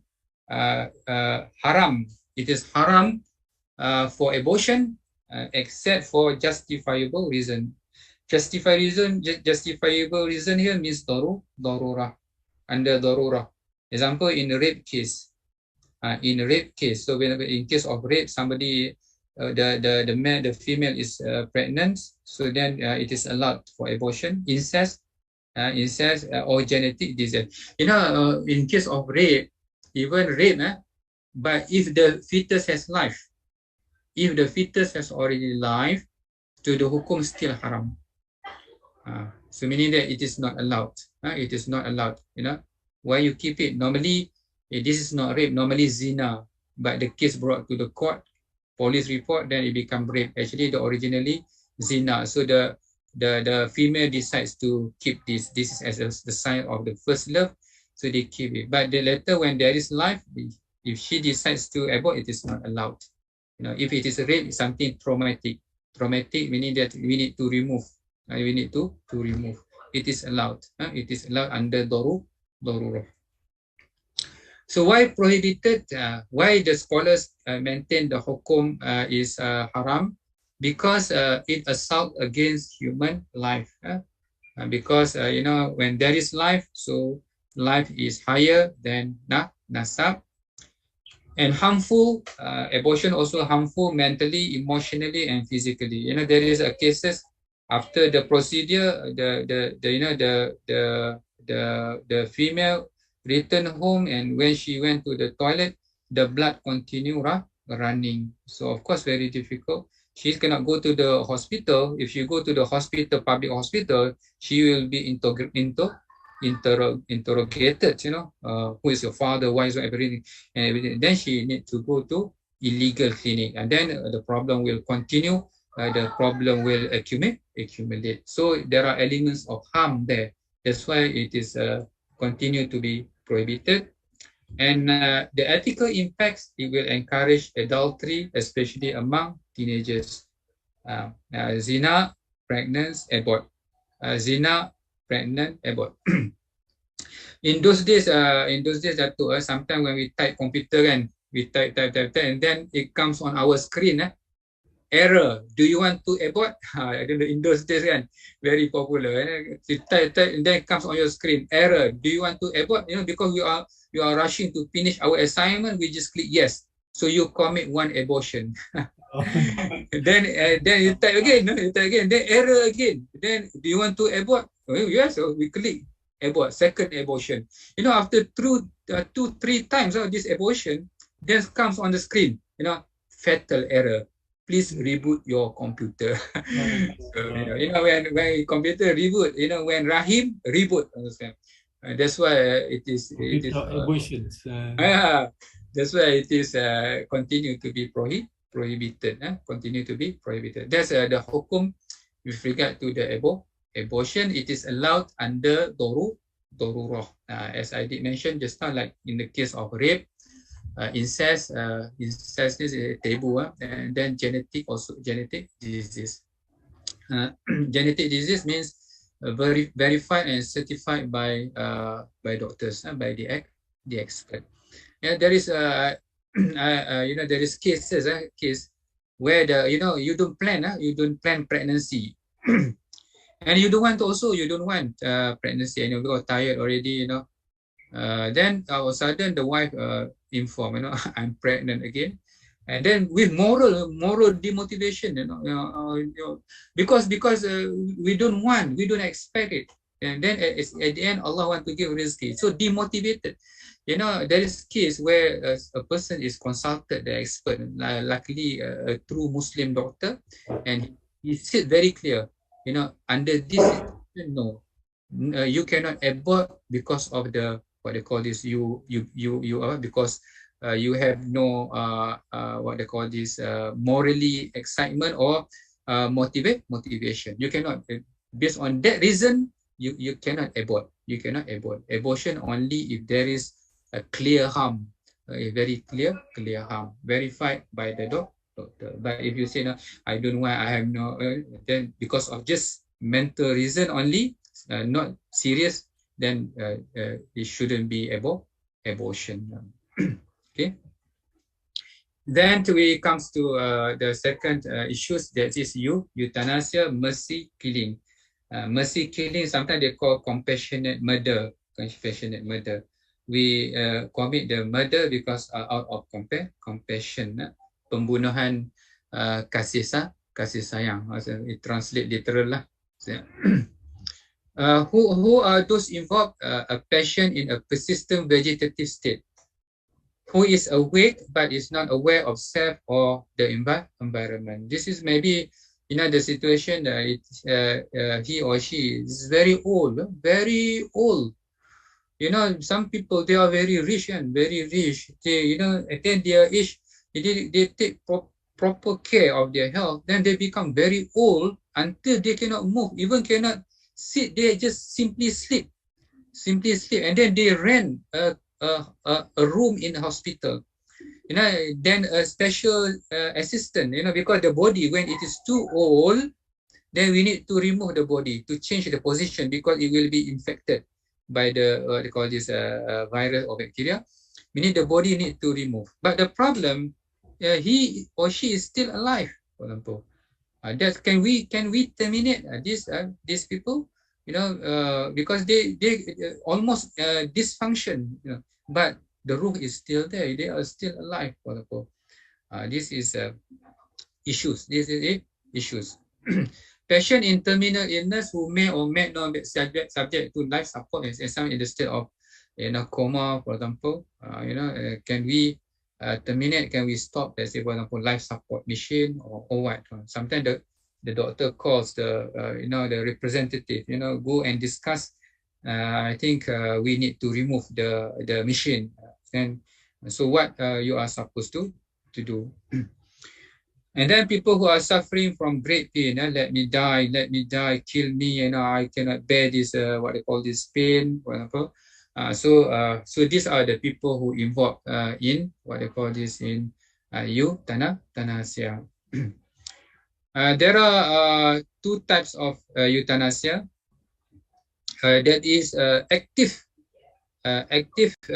euthanasia, meaning that an act of commission by taking action that leads to death, lethal injection, let's say, for example, injection, or doing something. When you do something, you take action that leads to death. That is what we call active euthanasia. And another way is by passive, meaning that by ignoring, for example, by not taking any action. That's what we call passive letting a person die by taking no action to maintain his life, like stopping giving medications to one whose life is dependent on it. There are discussion, if someone, let's say, for example, drowning, drowning, and then you don't help, for example, while you are able to help, and then he or she died. Is that comes under passive euthanasia? So there are still the discussions. Withholding medical or surgical procedures and life support system. According to the this international standard, if they say, for example, someone in a state of coma for a long time, then what happened is the brain death. They call the term is the brain death. When the brain died, for example, that is legally considered die after observation. Sometimes it recurrent is okay again, but that's why it needs a proper observation. If it continues, then it is allowed to remove what they call this life support system. But let's say, for example, in the hospital there is only one life support patient, old one. The user is the old one, long time, and then comes the young one. Want to use this, is it allowed or not that we let the old one to die and give to the new young one? So the hukum is not allowed, meaning that he has to find other place. But because by removing, then it leads to what we call this euthanasia.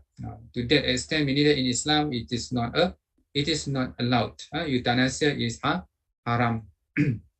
This is issues recent in 2015 comes in the Star, So why people they discuss, and because in Malaysia it is still illegal. This is in line with Islam. Simply a long drawn out painful death, long time. Sometimes unbearable. In Islam, if this situation, the Prophet asked us.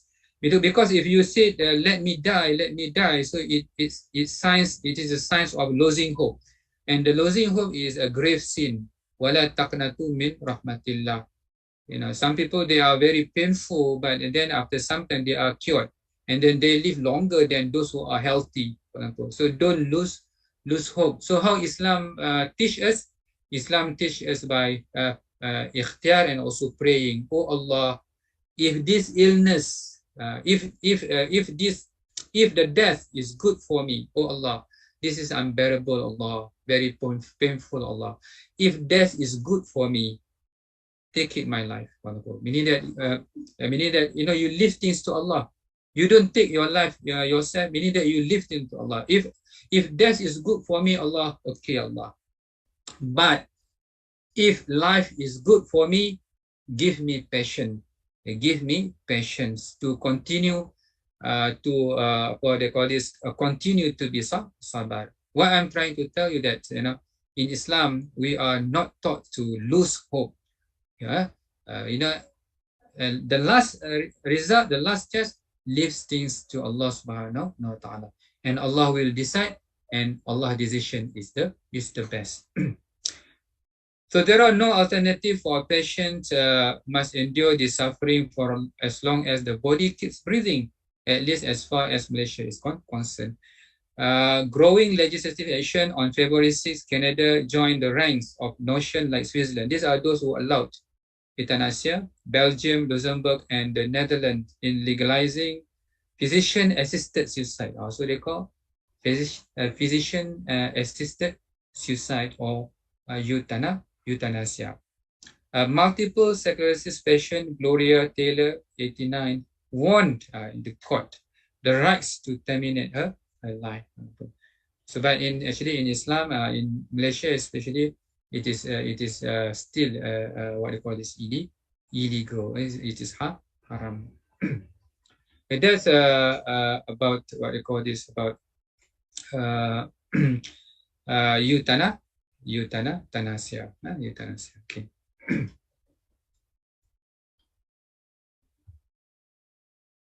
This is the hukum. I take this. Okay. According to the International Islamic Code, International Islamic Code for Medical and Health Ethics, International Islamic Code for Medical and Health Ethics, it makes clear prohibition of active euthanasia and physician-assisted suicide in Article 61 as follows. Clear prohibition, haram. Human life is sacred and it should never be wasted except in the cases where Sharia specified in the law, meaning that it should be Sharia compliant. This is the question that lies completely outside the scope of a medical profession. A physician should not take an active part in terminating the life of a patient, even if it is at his or his guardian's request, and even if the person is severe deformity, a hopeless, incurable disease, or severe, unbearable pain that cannot be alleviated by the usual painkillers. The physician should urge his patients to endure and remind him of the reward of those who tolerate their suffering. So this is according to according to Islam. Now, with regards to the stand with regards to euthanasia. Okay, brothers and sisters in Islam. So next is on this is about what they call this transsexuality. This is very what they call this relevant because today, you know, there are few what they call this parties. They want to normalize this character behavior, you know, so that, you know, because before this, we cannot speak about this. This is a taboo to talk about this. Changing the sex, for example, men become women, women become men. It's something that is very serious. But today, by the, let's say, for example, by the movies, for example, by the drama, intentionally, just to normalize it, to consider it, assume it is something that is normal, respect the rights of the people.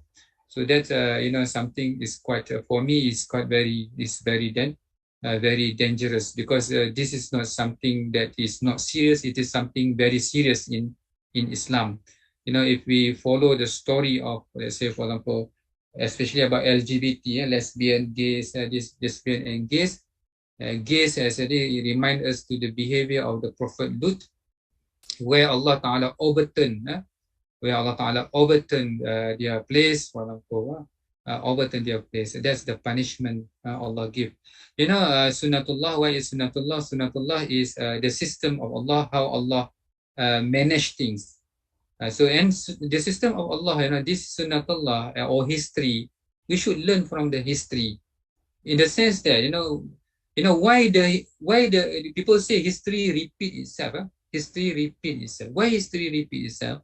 Because we repeat the same mistake, the same character, the same behavior. You know, if you repeat the same, then Sunnatullah will happen. Sunnatullah will happen. History will repeat itself. So when we talk about positive, and when we talk about positive, for example, you want to be successful, you know, follow the Sunnatullah. You know, find the right model, good model, follow the right model, how they become successful, follow their way. Inshallah, you will be successful. Because that is Sunnatullah. It is repeatable. It is repeatable. But the problem, you know, if we don't have any intention, if we don't have will, for example, we give a lot of excuses.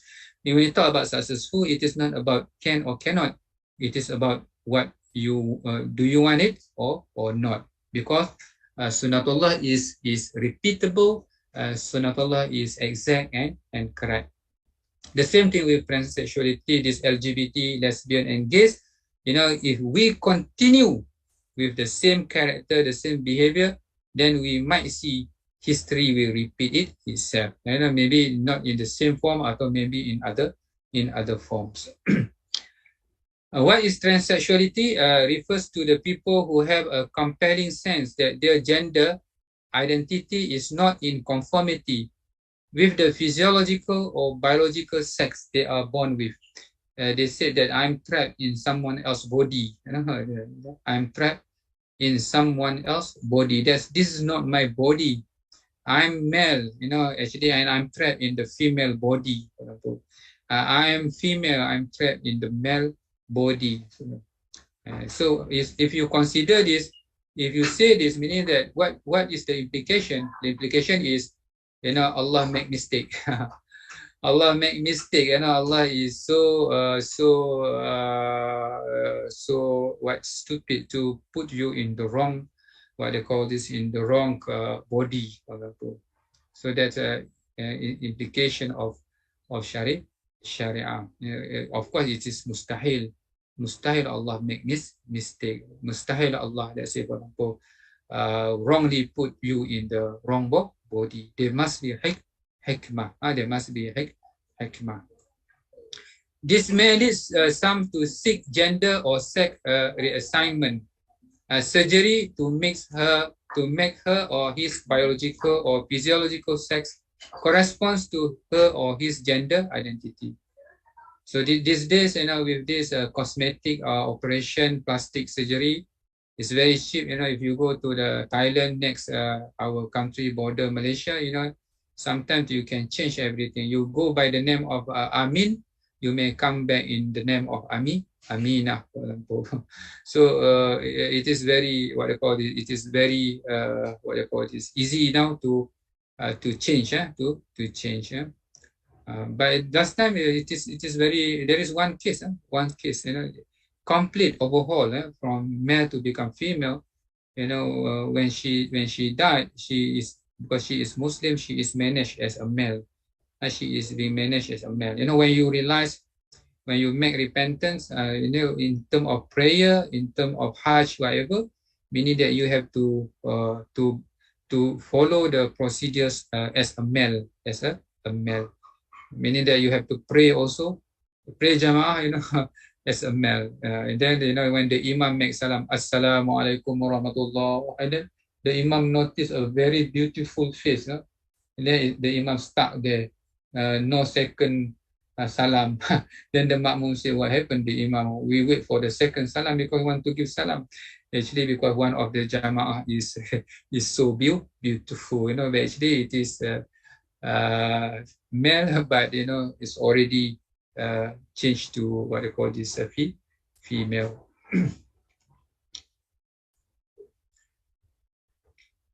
Okay, there are several categories. Transsexuality can be addressed through three similar phenomena. Number one, we call hermaphrodite. Hermaphrodites, in other term, we call khunsa. Khunsa means, a person born with two sexual organs. So in this situation, an abnormal individual, especially among the higher vertebrate, having both male and female reproductive organ. So that is hermaphrodite khunsa. And we have homosexuality, a typical sexuality characterized by manifestation of sexual desire towards a member of one own sex. This is, for male we call gays, and for female we call lesbians. There are many issues today. Not only, recently it is caught in car. Two women caught in a car, with toys. For example. It is not only about men, it is about both genders. And with regard to male, there are many reported divorce because the husband before is okay, but no desire towards the wife. No desire toward the wife. When the wife checked handphone, then the wife noticed that there is a communication between male to female, and the communication is somehow like is very romantic.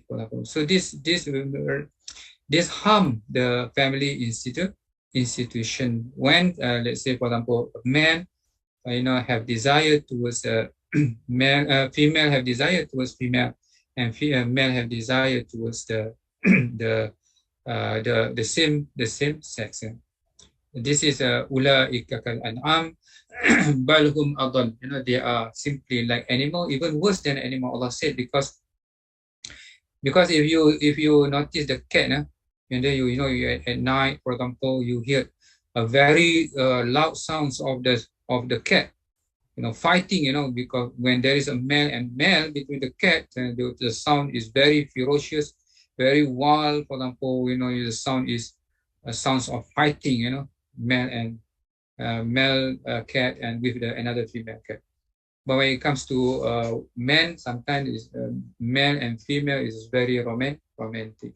So this is against even the fitrah of what they call this animal also, not the fitrah of human, but also against the fitrah of what they call this animals. Ulaika kal an'am bal hum adall. And then we have transvestitism, the practice of adopting the dress, the manner, and frequently the sexual role of the opposite sex. These are parents, mothers, fathers, especially mothers, be cautious when, let's say, for example, your son or your daughter have this inclination, especially in the whole family. Let's say, for example, the 5 members in the family, 4 sisters, and the last is the brothers. So take care of these brothers. Normally, he normally will follow, we model the sisters with makeup, with dress, and so on. So that's require attention from the parents from the very beginning, because these people, if we don't cut, if we don't stop from the very beginning, when they come to the school, they have their own group. When they come to the university, they have their own group. So it is very difficult. It should be stopped at the beginning, at the early stage. Okay, Islam forbids transsexuality except in the case of homophrodite. Khunsa, it is allowed, meaning that after a certain levels, then under the verification by the doctor expert, then he or she has to remove one. So this only can be done, verified by the expert. Now we shouldn't leave for the persons to decide, because he doesn't know what is. But actually, his decision should be advised also by the expert. Islam forbids transsexuality. This is based on the following ahadith. Ibn Abbas has narrated that Allah, Apostle Rasulullah SAW, cursed those men. Curse here, la'nat. There are levels of anger by the Prophet. The Prophet get angry, but angry is lower than curse, la'nat. La'nat means, this is very, very bad. This is a higher form of prohibition, is la'nat, because la'nat. Allah Apostle cursed those men who are in the similitude, assume the manners of a woman, and those women who are in the similitude, assume the manners of men. So it is curse and la'nat, meaning that something that is very serious, something that is very serious. In another hadith, Abu Hurairah narrated that the Apostle of Allah SAW cursed also the man who dressed like a woman and the woman who dressed like a man. So, this is hadith narrated by Abu Dawud. Meaning that this transsexuality is something that need to be stopped. Also, it shouldn't be normalized. It shouldn't be normalized. I have what I call these students, although they are very soft, for example, but if they have knowledge, for example, they have religion, for example, it's okay. Don't worry, blame yourself with something beyond your ability, If you are born man, even you are quite soft, but try to be male. You use a dress of male, behave like a male. Times I don't know. That's something beyond your responsibility. you will not be questioned. You will not be questioned. We are going to be questioned is something beyond our responsibility. You remember when I defined responsibility? Responsibility is the combination of two words, response and able. If you are able to respond, it is your responsibility. But if you are not able to respond, then it is not your responsibility. You will not be questioned. La yukallifullahu nafsan illa wus'aha. So be careful with something within your capability. If something beyond your capability, just do your best. Just do your best within your limit. Okay, that's with regard to what they call this transsexuality. And the last for today topic is on this is related also to transsexuality, that is LGBT, lesbian, gays, bisexual, and transsexuals. The best, the popular ayah is in Surah, the story about Lut. In the story about Lut. And remember Lut when he says to the people, do you commit the worst sin? You see, the worst sin. Such as none preceding you, meaning that this is innovation. This is innovation, bid'ah, for example. They innovate this. They started this. You have committed in the world, even in the world of jinn also. No, this is the men. Men are so creative, but creative for disaster. That's what not Allah asks. Allah asks us to be creative for good, not creative for destruction. Verily, you practice your lust on men instead of women. Nay, but you are a people transgressing beyond bounds. Actually, when the two malaika in the very handsome visit the Lut, and then the knowledge was being informed by the wife of the Prophet Lut, the important people, and the people gathered around the house of Lut. MashaAllah, to that extent, they become the slave to their desire, to slave to their desire. Regarding this, just to what they call this, to simplify the things, the matters, I bring a few hadiths related to this behavior of the Prophet of Lut. Jabir radiallahu anhu reports that Rasulullah SAW said, the greatest fear that I have for my ummah is that they will engage in the actions of the people of Lut. Oh, mashallah. So the Prophet give the warning already. So that we must be careful. Among the thing that the Prophet is feared of is the behavior of the people of the Prophet Lut, gays. Abdullah bin Abbas radiallahu anhu reports that Rasulullah sallallahu alaihi wasallam said, Allah curse be upon those who do the action of the people of Lut. La'nat Allah. And then the Prophet sallallahu alaihi wasallam repeated this curse thrice. Thrice means 3 times. La'nat to those who do the actions of the people Lut. So this is a very serious thing, very serious thing. And the last hadith that is narrated by Abdullah ibn Abbas, the Prophet ﷺ said, if you find anyone doing as Lut people did, the Prophet Lut people did, kill the one who does it and the one to whom it is done, meaning that kill both of them. So the punishment for gays, that is death punishment.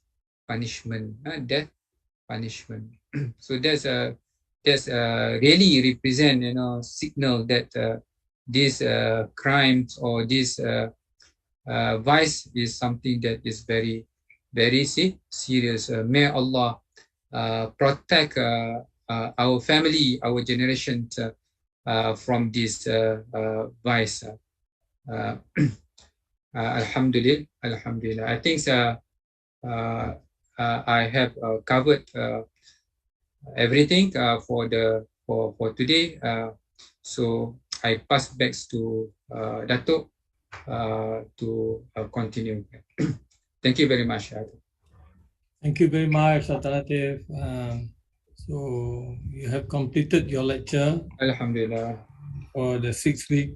Ramadan Mubarak to you. Thank you very much. Yeah, I hope all the participants.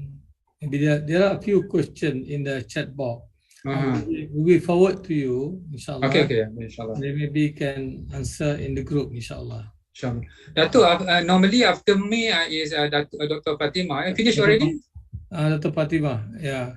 I suppose he must be ready now. Oh yeah. Spotify. Otherwise, I can give you a little bit more. Yeah. Okay. These 3 questions might require you a little bit long answer and so on. Yeah. Okay. Okay, inshallah we will follow. Thank you very much, Datuk. Yeah, Thank you very much. I do apologize for any weaknesses, Datuk, and the rest. May Allah give this the best Ramadan. Eid Mubarak, and thank you very much. Same with us. Yeah, okay.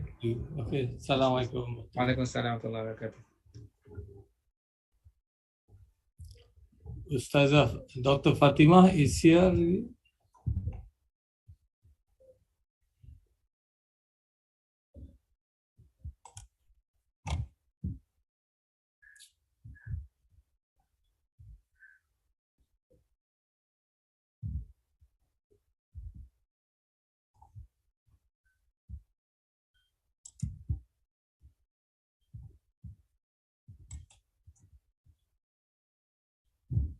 Assalamualaikum Ustazah Dr. Fatimah.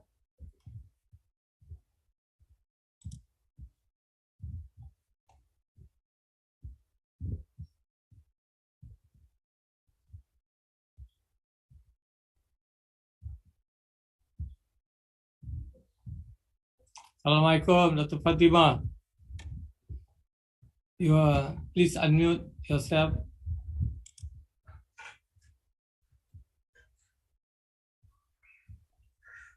Waalaikumsalam warahmatullahi wabarakatuh. Thank you very much. Thank you very much. Welcome back to your last class, Dr. Fatimah. Yeah. We enjoyed very much your lecture for the past 5 weeks. So this is the 6th week lecture on knowledge, science, and civilization. So I'm sure the participant benefited a lot from your lecture, from the notes we have distributed, and even to this lecture, I have already shared with all the participants on what you are going to lecture today. It will be very interesting maybe to wrap up your lecture on the urgency of Islamization and relevantization in the teaching and research, especially for those who are in the university, whether you are a student or university professors. We are moving toward Islamization and relevantization. So with that, we'd like to hear from you, Dr. Fatimah. Please welcome. Yes, there is problem here to share on the screen. Yeah, disable something. Yeah, host disable participant screen sharing. I have this problem. Brother Shazwan, please assist Dr. Fatimah on that. You have the slide which already forwarded. You can use that to help Dr. Fatimah. Yeah, but I have mine is more better. Let me check. Stop the spotlight. I just want to present my own PowerPoint there. Yeah. Brother Shazwan, please.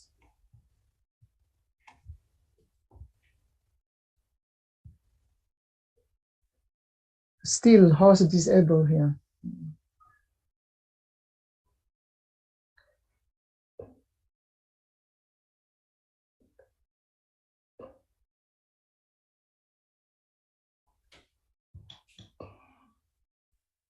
Still not, eh? Still not able, Still mention disabled participant. Yes. Disable participant screen sharing still.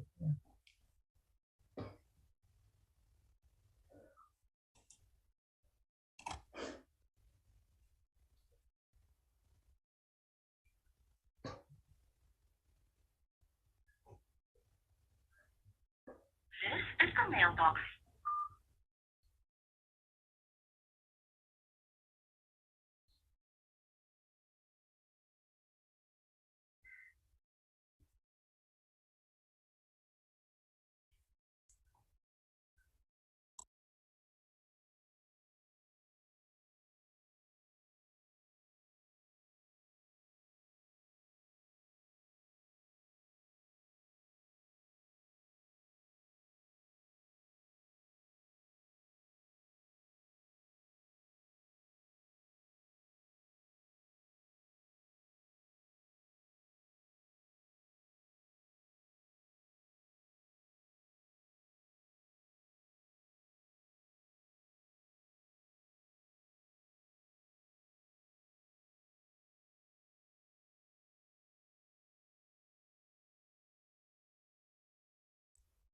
inshallah, Brother Shahab will help you, inshallah.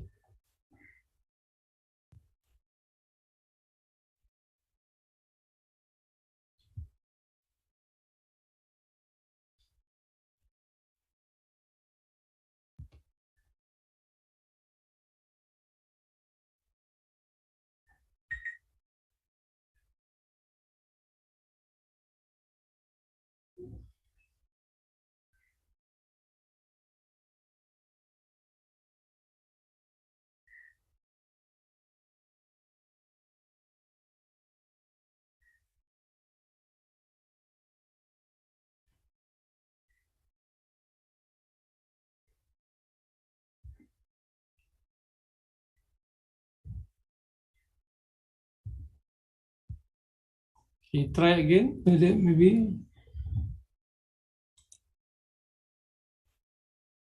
This is the mailbox you are trying to.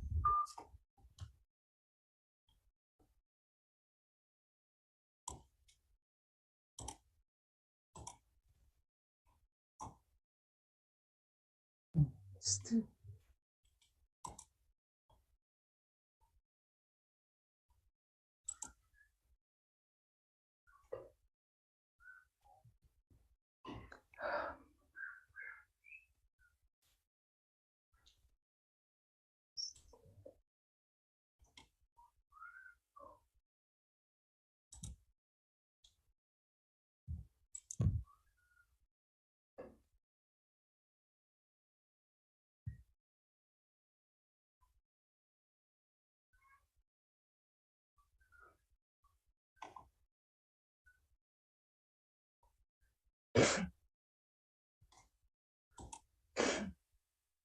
Sorry, I cannot help you because I'm the administrator.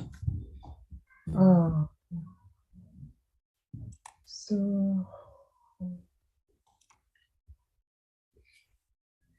So how to present?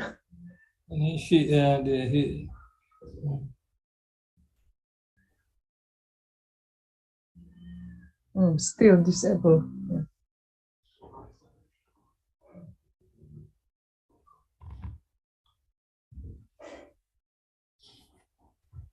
Well, there are some changes from your note, is it?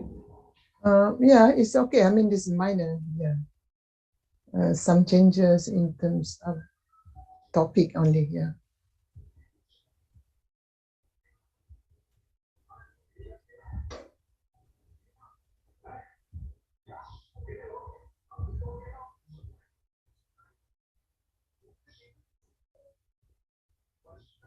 Just wait for a while, then.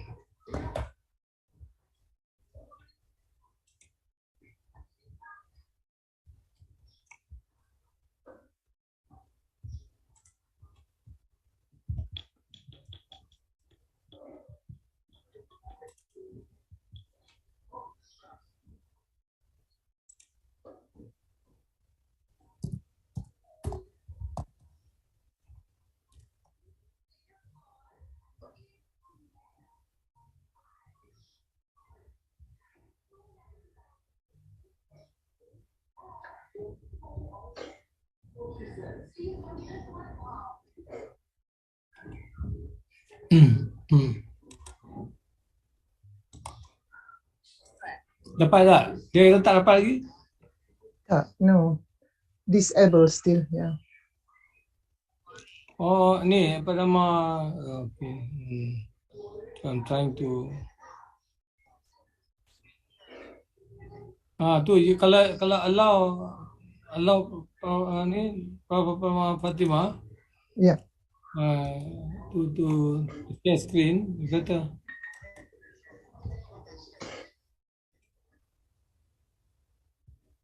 Yeah. Are you able to share now? You Okay. can share now. Okay. Boleh?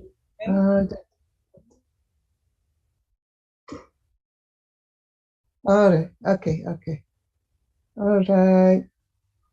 Just let me. Is there? Okay. Okay. Yeah. Okay. Okay. A'udzubillahi minasyaitonirrajim. Bismillahirrahmanirrahim. Rabbi shrah li sadri wa yassir li amri wahlul 'uqdatam min lisani yafqahu qawli. Subhanaka la ilma lana illa ma 'allamtana innaka antal alimul hakim. Allahumma salli ala sayyidina Muhammad wa ala ali sayyidina Muhammad. Our topic today is a continuation of last week lecture about Islamization of human knowledge. Yeah, IOHK, Islamization of human knowledge. The version, the earlier concept was Islamization of knowledge, IOK. But as people, scholars improve on the subject matter, so now they come with the latest. They come with because Islamization of knowledge itself is ongoing process. So now we use the term Islamization of human knowledge here.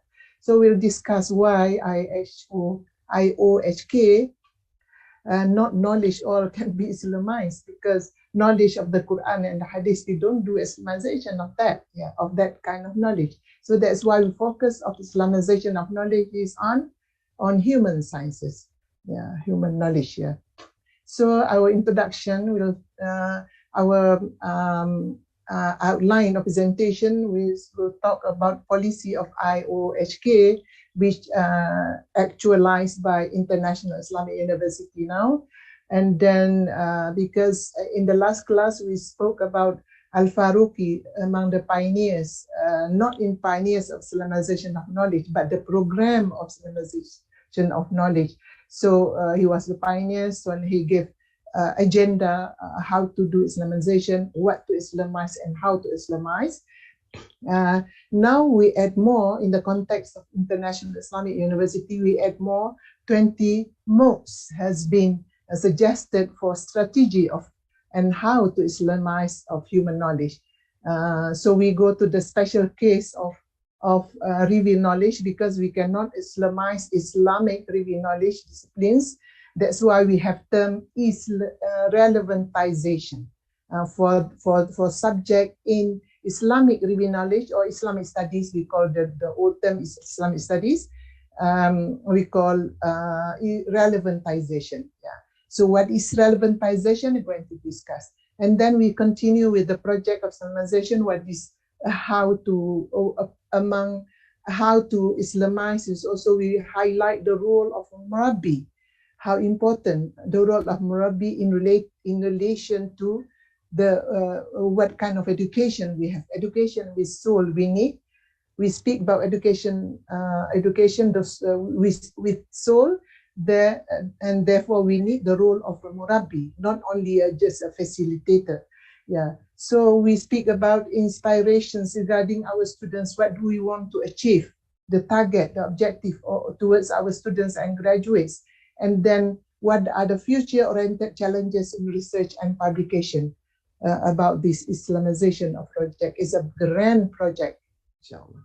So our introduction as the justification why we need urgently this Islamization of human knowledge, because we are talking about problem of ummah, the malaise of ummah. Ummah is in a chaotic, unhappy and shameful condition. Muslim scholars need to take the responsibility of the condition of ummah, of the crisis. They have to interpret the crisis of the ummah.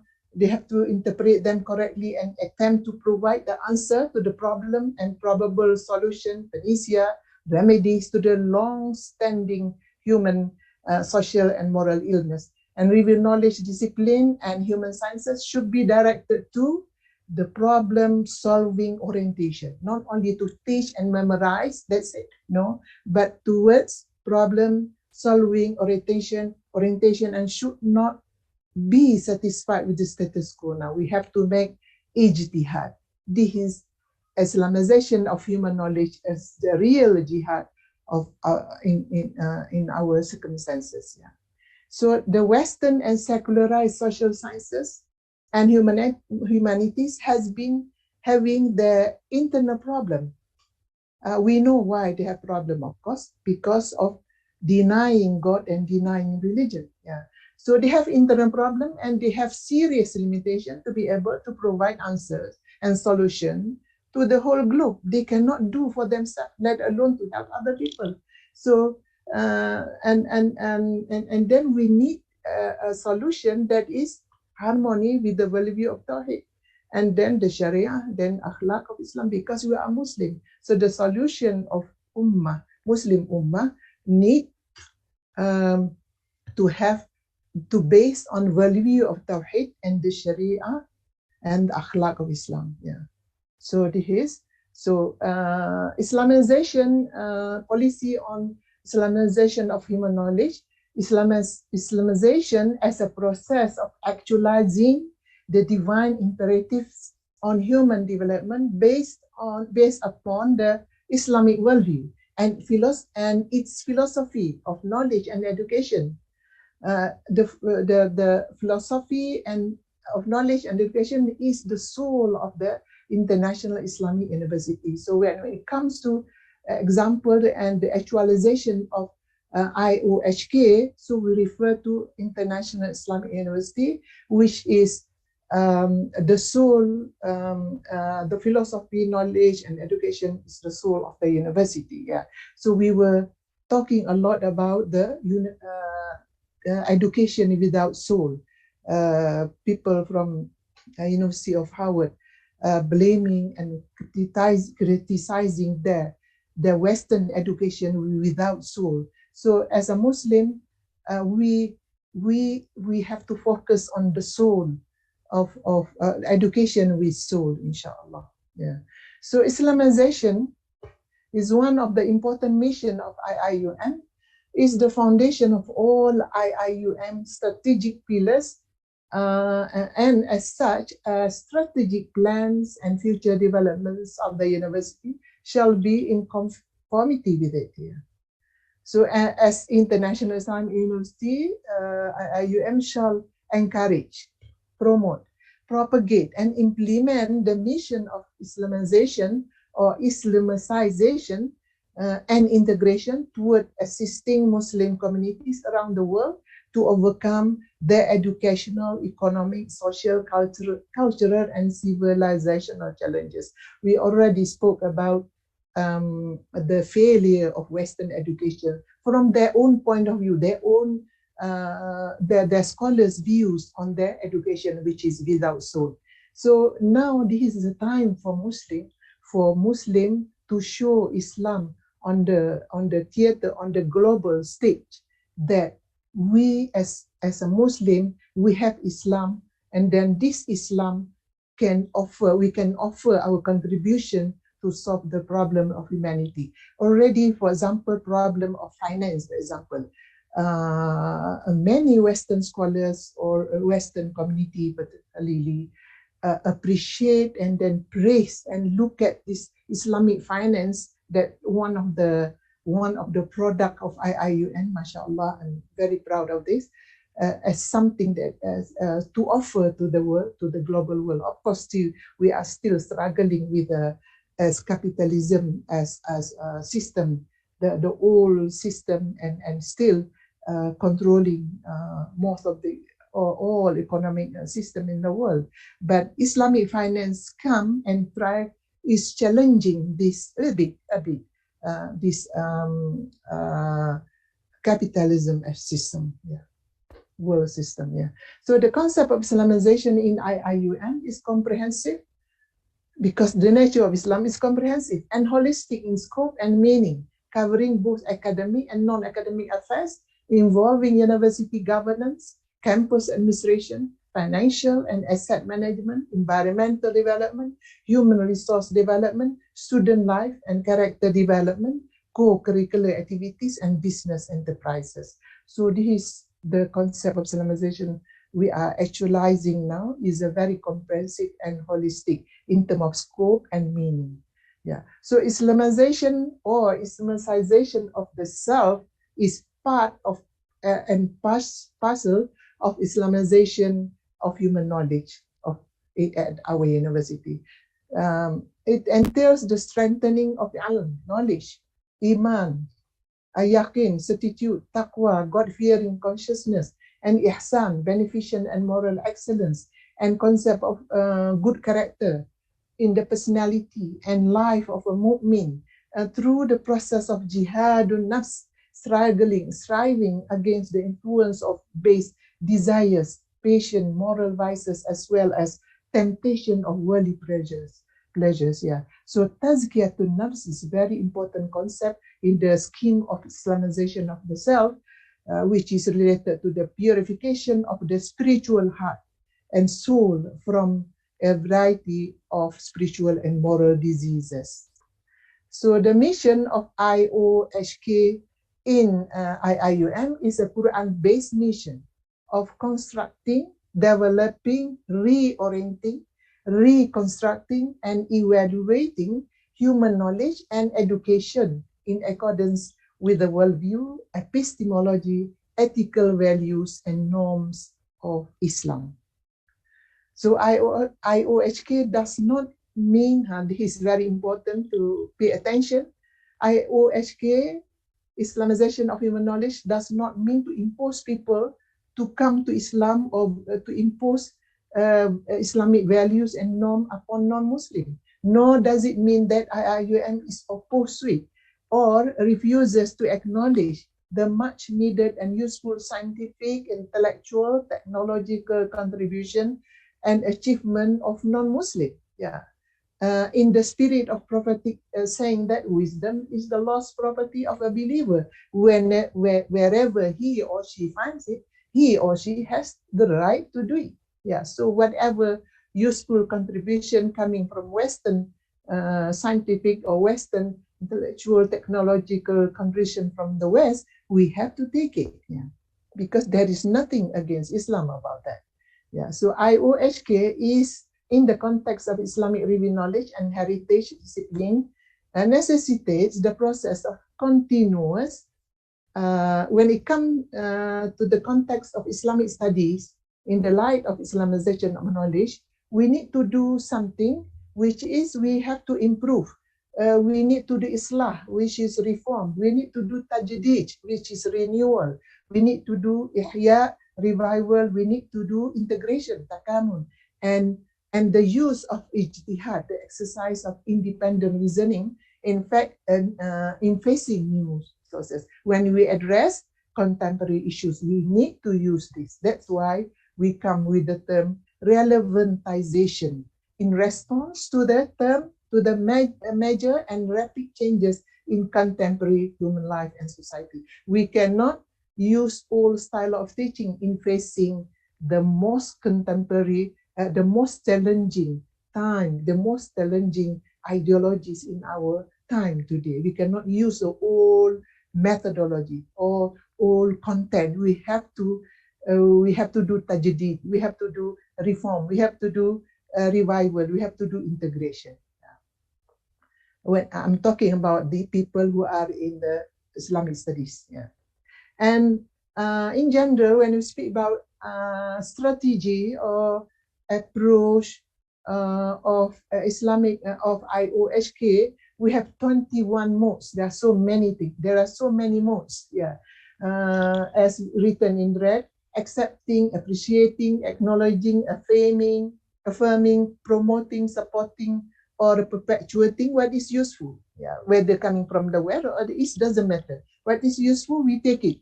Okay, this is what we call the modes of IOHK, and we take all this and we develop it, we integrate and incorporate relevant Islamic perspective. Yeah, so this is the first mode. Yeah, there are 21. Yeah. So second, undertaking, doing or involving in normal or ordinary quality of research, publication, consultancy, public service or social work in harmony with worldview principles, ethics, and values of Islam.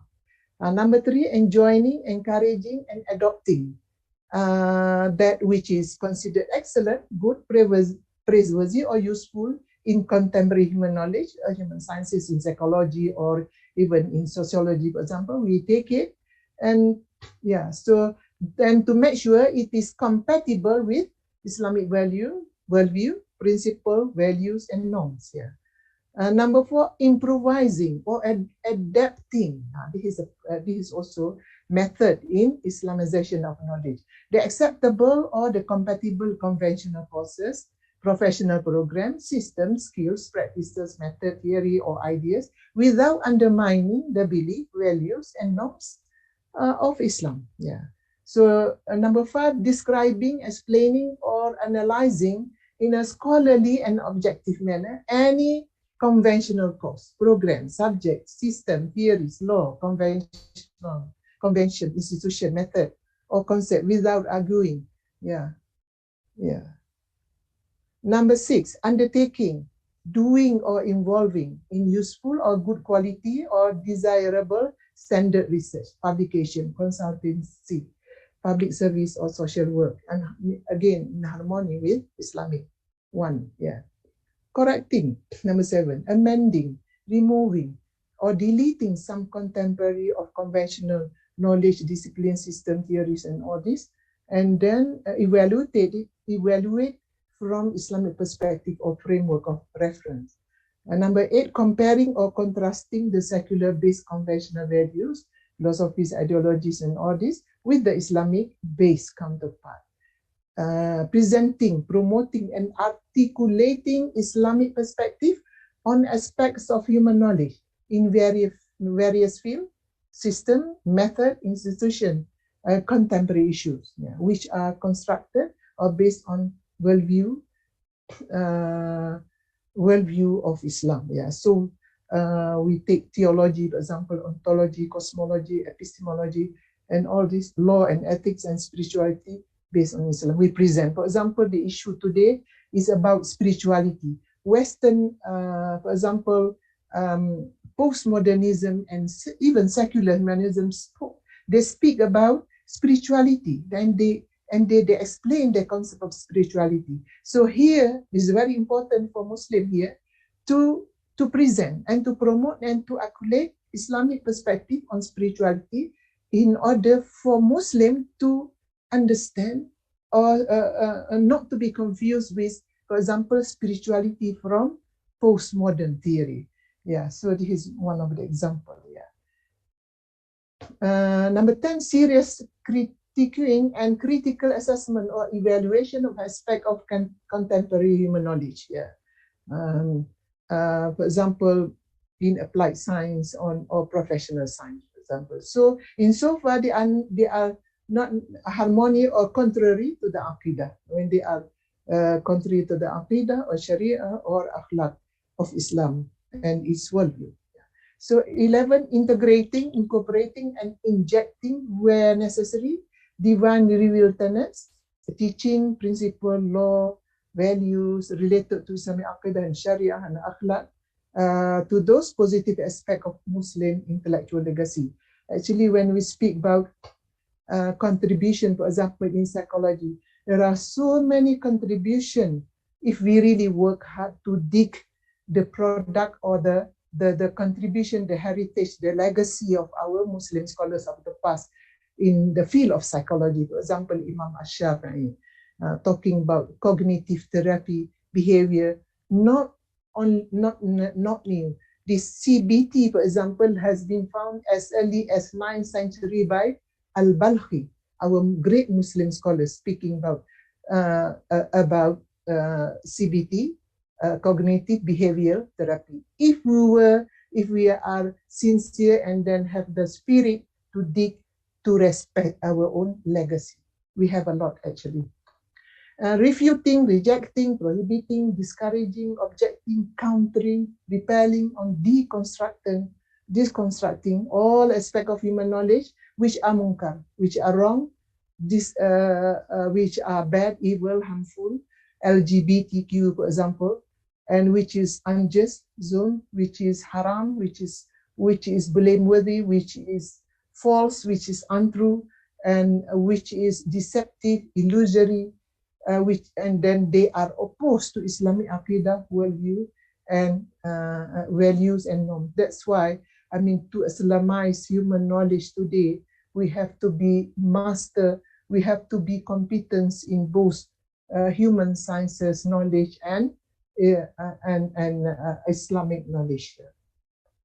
Defending, protecting, or supporting Islamic perspective. Yeah, concept, theory, system, values, norm, percepts, ideas, and all this vis-a-vis the unjust criticism of attempt to undermine, disparage, distort, misrepresent, discredit Islam of aspect of it, including the intellectual discourse, particularly in the time that Muslim has been accused as terrorists. So we need to have discourse on Islamization in order to explain misrepresentation or discredit to Islam. Yeah. So number 14, reorienting aspect of acquired human knowledge, cause, and so on. The theoretical framework or worldviews such as secular humanism, materialism, rationalism, and modernism, postmodernism, and the like. Yeah. So reorienting. Yeah. So now both, particularly neo-atheism, we have postmodern, and we have secular humanism. Secular humanism and postmodernism are very active and alive, and then doing a lot of cause a lot of challenge to Islamic worldview. Yeah. So number 15, synthesizing and or harmonizing or in enriching the positive and acceptable aspect, system, element, laws, discoveries, technique, and of conventional knowledge originating from non-Muslim. Yeah. So with the relevant Islamic viewpoint, perspective, framework, theories, norm, values, internet. Number 16, undertaking, doing, or involving in a very useful and high quality or very desirable standard research, publication, consultancy, in harmony with the worldview, principle, ethic, and values of Islam. Yeah. So research has been stressed many times in the effort of Islamization of knowledge, research and publication. Yeah. And discovering, revitalizing, operationalizing, and reinterpreting in a positive way useful knowledge, theories, ideas, wisdom, method and solution from the rich Islamic intellectual or civilizational legacy, and making them relevant and applicable to the contemporary period. We have to work hard in digging the Islamic heritage, because as I mentioned just now, we have so great contribution, Al-Ghazali, Al-Balkhi, Ibn Qayyim, Al-Razi, Ibn Sina. Just there are so many names that contribute to Islam.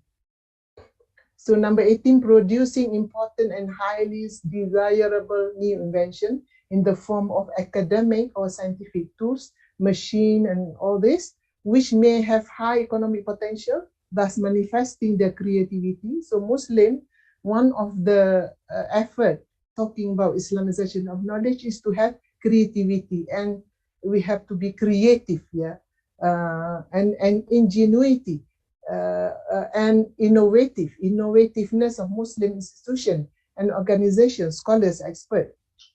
All this needed in the process of Islamization of knowledge.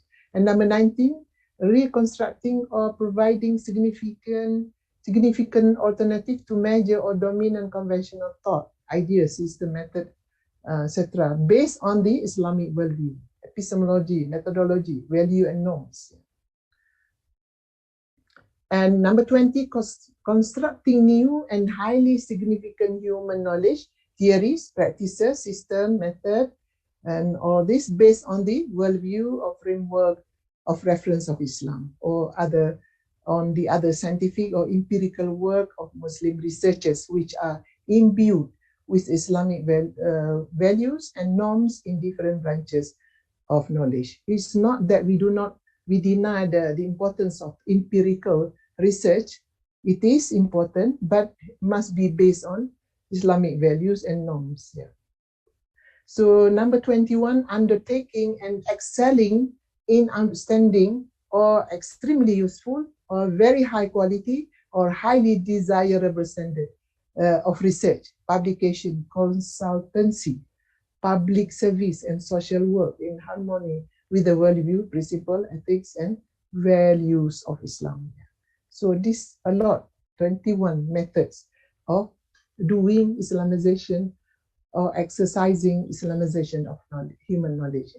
So with Islamic studies, there is a special case here. So IRK stand Islamic Review Knowledge Discipline, are concerned with the correct understanding, practice, and actualization of the deen, al-Islam, in the context of human personality, culture, society, state, and civilization. The Quran and the Sunnah enjoin the necessity of using legitimate forms of taghyir or change, reform, we can say reform, which is, we have islah here. The form, reform and improvement, the word islah. The word tajdid, this is a Quranic word, for Islamic, for review knowledge discipline, in relation to Islamization of knowledge. So we need to have to do the relevantization. So relevantization requires the term islah, tajdid, which restoration, reconstruction, ihya, revival, regeneration, revivification, takamul, integration of useful knowledge or skills from other disciplines, including those from human, social, and natural sciences. And ijtihad, natural science, Islamization of natural sciences, we have done for the past three weeks. Alhamdulillah.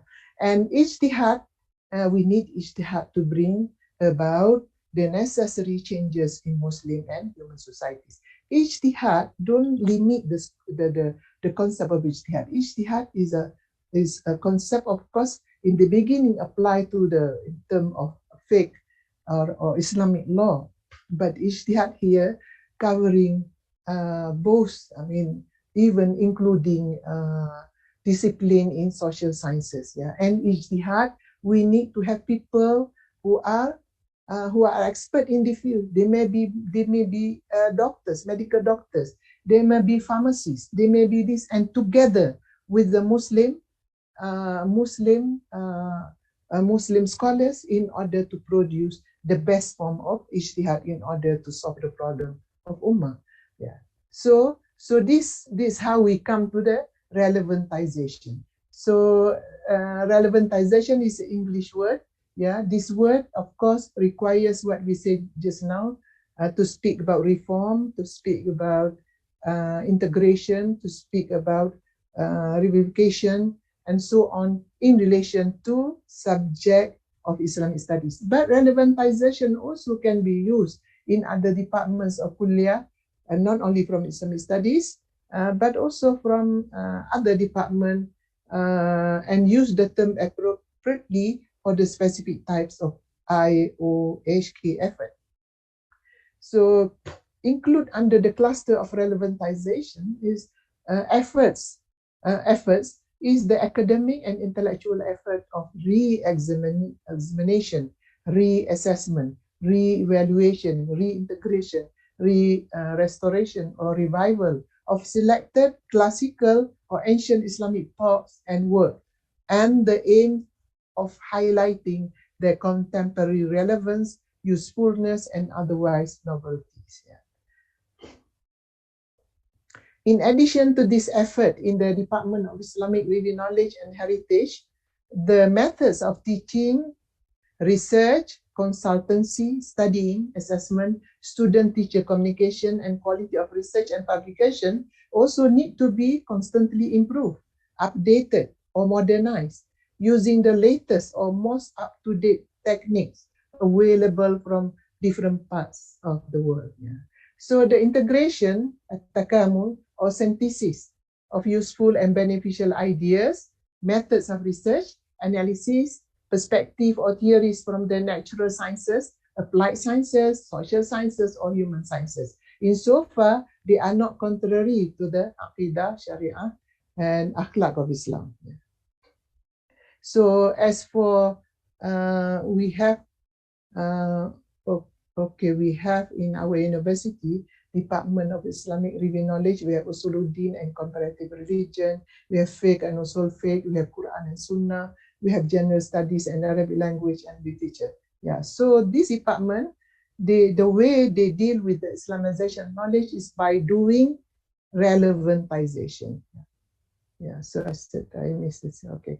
So our role is not simply to transfer good, useful knowledge, information, technology, or skills, but more importantly, the role of university in the context of Islamization of knowledge is to help instill in the student the right belief, yeah, the right belief and fundamental moral principle and values, the right attitudes and the right patterns of behavior in this extremely challenging nihilistic ecosystem of cyberspace in accordance with the Tawhidi worldview, Sharia, and Akhlaq. That's why we teach Tawhid in order to give.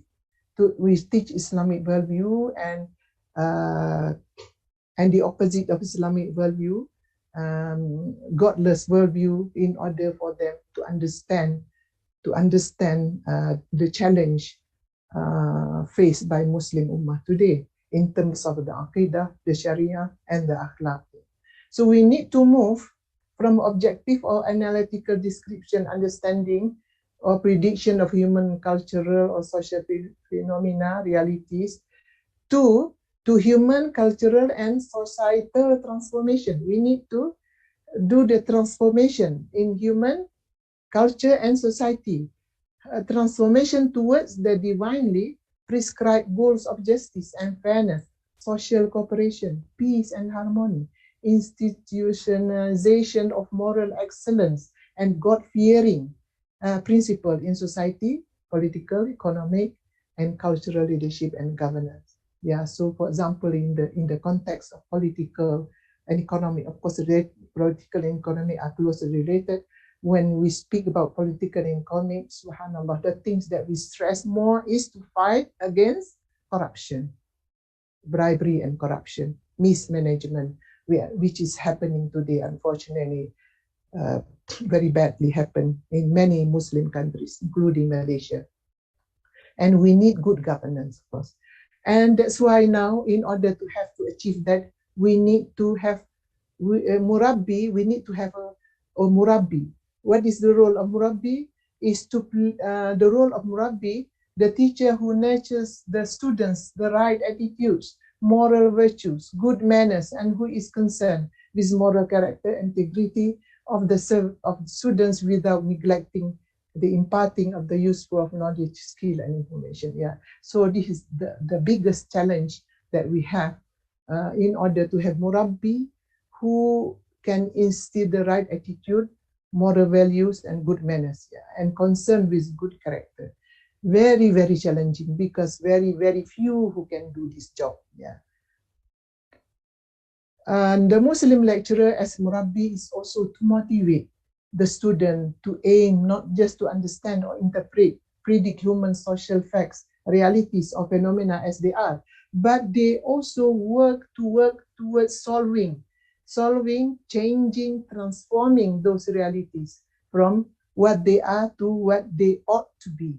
So according to the teaching of Islam. So the Murabbi is also leading or guiding by example. If you don't walk the talk, you are not going to be successful, because you have to lead or guide by example, and willing to advise, counsel or assist students to become better or virtuous human being as part and parcel of being educated in an Islamic university.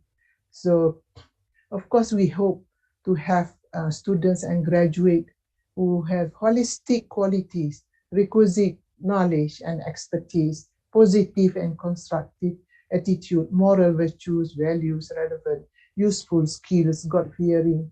We have Iman and Taqwa with ummatic as well as peace-oriented global consciousness.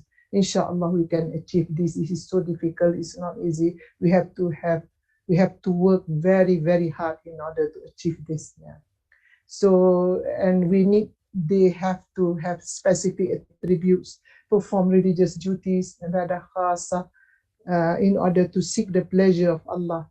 And they are concerned about local, national, regional, ummatic, environmental, global issues, problems, and willing to contribute, sacrifice time, effort, or money for the realization of public good, social harmony, social justice, charitable, and noble objective at national, regional, or international level. We may not have many, but if we have 5%, this 5%, it can be enough, because the value of 5% of students may be equivalent to 50% because of the power of having these noble attributes. Yeah. So having consciousness of responsibility of al-amru bil ma'ruf wa nahyu anil munkar, enjoining that what is good or right and prohibiting what is bad or wrong, with proper ethic, good manners, particularly in the context of living in multinational, multi-religious, multi-ethnic societies and nations. Yeah, from time to time, for example, when it comes to international issues, Palestinian issues or Syrian being suppressed by an unjust government, of course, our students, they have the spirit. They sit together and do very peaceful demonstration in order to show their resisting, in order to show they are against injustice. Yeah. So that much they can do, for example, but they have to do a lot more, particularly when it comes to multicultural. They have to understand the concept of cultural intelligence. I think cultural intelligence is a new subject, and people just speak about cultural intelligence. And of course, we have emotional intelligence, we have spiritual intelligence before having this multicultural intelligence. They are interrelated in order to be successful in propagating, enjoining what is good or right, and prohibiting what is bad and wrong. Yeah. So possessing qualities of good character, husnul akhlaq, the proper ethics and appropriate behavior, adab in social context. Yeah, this is very, very important for students to have this. And realizing the responsibility of spreading the message of teaching of Islam, da'wah, through good ideas, socially beneficial project, good character, and good deeds. Yeah, we encourage students to do a lot of projects. They have their own association, and then they can also join NGOs. They encourage NGOs, for example, for international project, for national project. Yeah, so this is the message and teaching of da'wah, and also they can, of course, to train them to write, for example, in social media, the least, yeah, they can do. Yeah. Contributing to the overall well-being of multi-religious communities and organizations by promoting justice, adl, cooperating in good deeds, ta'awun, ta'awun. Opposing corruption and abuse of power in society, practicing moral excellence, ihsan, and seeking to provide good solution to societal problem without being offensive, coercive, fanatical, and dogmatic. Yeah. So particularly because Malaysia in particular is a multi-religious society or country, yeah. So communities, organizations. So I think students should be well trained in understanding the ethics of dealing with people who are non-Muslim. Even the term used, for example, we have to be careful, not just to use the term, I mean, without really thinking of our relationship with people who belong to different religions. So engagement in society of multi-religious communities make ourselves lecturers and students or people in general become very become educated, become ethical, and not fanatical and not dogmatic. So any fanatical and dogmatic or coercive or offensive should be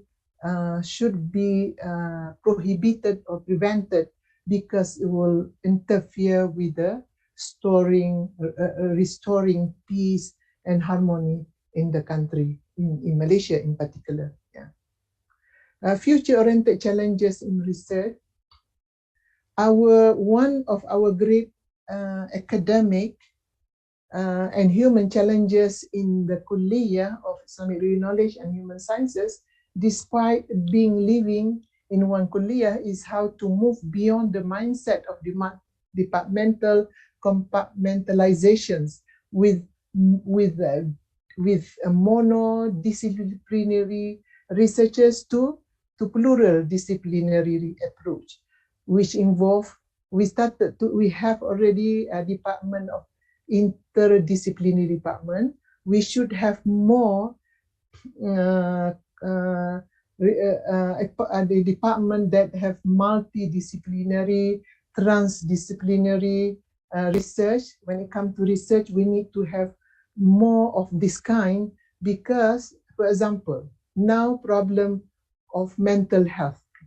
Yeah, if people from Islamic studies doing it, can they help people solve the problem of mental health? For example, suicide, self-harm, loneliness, despair, and all this a lot, particularly after COVID-19. Can we, as a lecturer in the department of Islamic studies, for example, I mean, in fiqh or hadith and usuluddin, can we actually help them? We cannot do that because we don't have skills when it comes to really applied knowledge. So we need the help of people from other departments, from psychology department, from Kulliyyah of medicine, pharmacy, and other departments, for example, in contact. Yeah. So research also is like that. I mean, without that, and then people from other departments, from other than Islamic studies, for example, when it comes to, they need help from people from Islamic studies. Particularly, I involved in research on the concept of related to mental health issues, and they need to integrate. They need Islamic spirituality as intervention in this issue of mental health. Yeah. So we conducted research, I mean, about more than 1 year, almost 2 years, in order to produce research. And alhamdulillah, the result is quite acceptable and good, alhamdulillah. The point I want to say here is we cannot do work in alone. There is a term here. We cannot do job in silo. We have to be together. That's why we need to have more and more research or nature of study in the form of interdisciplinary, multidisciplinary, in order to produce better quality of research and publication, so that we can face the challenge of that coming in our time, the contemporary challenge. So I think that's about all. Oh, there is here. In order to move in that direction, which involve the formation of multidisciplinary terms, we need to have a good understanding of the strengths and limitation of our respective discipline in understanding human, social, and societal realities, and then develop mutual respect across specialized discipline. I mean, things like this, it looks simple, but actually the impact is so great. And it is not easy because at times because of human factor, and at times because of culture. But if human being really, put aside the egos and try to be positive, they can come together and produce a better quality research and publication. So at times, just to remove the ego, that's what we call this Islamization of self. So this would lead to a friendlier and cordial atmosphere of willingness to collaborate first among the academic staff of the three major branches of knowledge in our Kulliyyah. So our Islamic review knowledge, humanities and social sciences, and second, across different universities in Malaysia and overseas.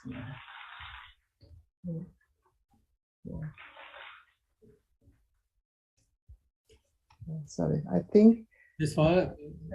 I think that's all from me. So I seek forgiveness for a lot of shortcoming, knowledge that not up to the standard, but I just try to take sources here and there from scholars, from other great scholars, in talking particularly the two subjects on Islam and science and Islamization of knowledge. So I hope whatever we have here so can benefit, if not more, a bit, inshallah. So with the spirit of Ramadan, we just be humble to become a student of Islam and to accept, to appreciate whatever we have, and inshallah, and may Allah bless all of us and accept our seeking knowledge as ibadah and fasting as ibadah, inshallah.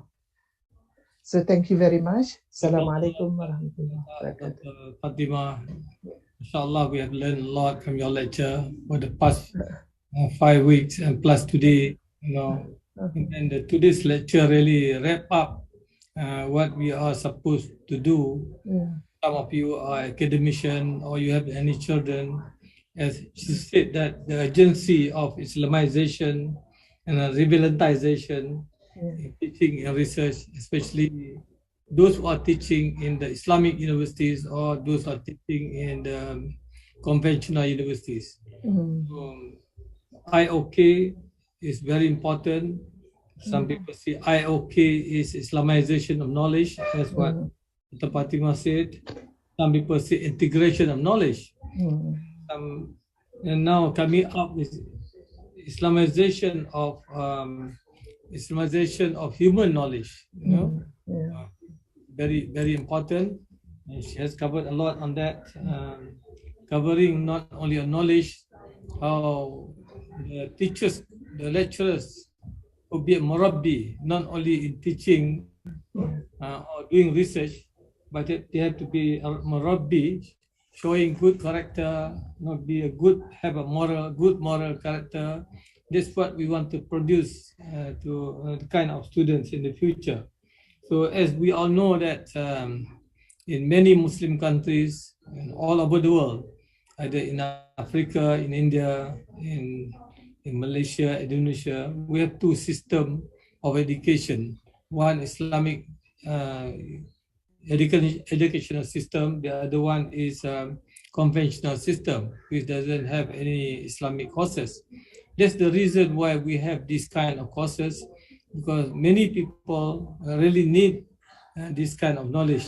So at least for those who are not being exposed to Islamic knowledge formally at the university will be able to benefit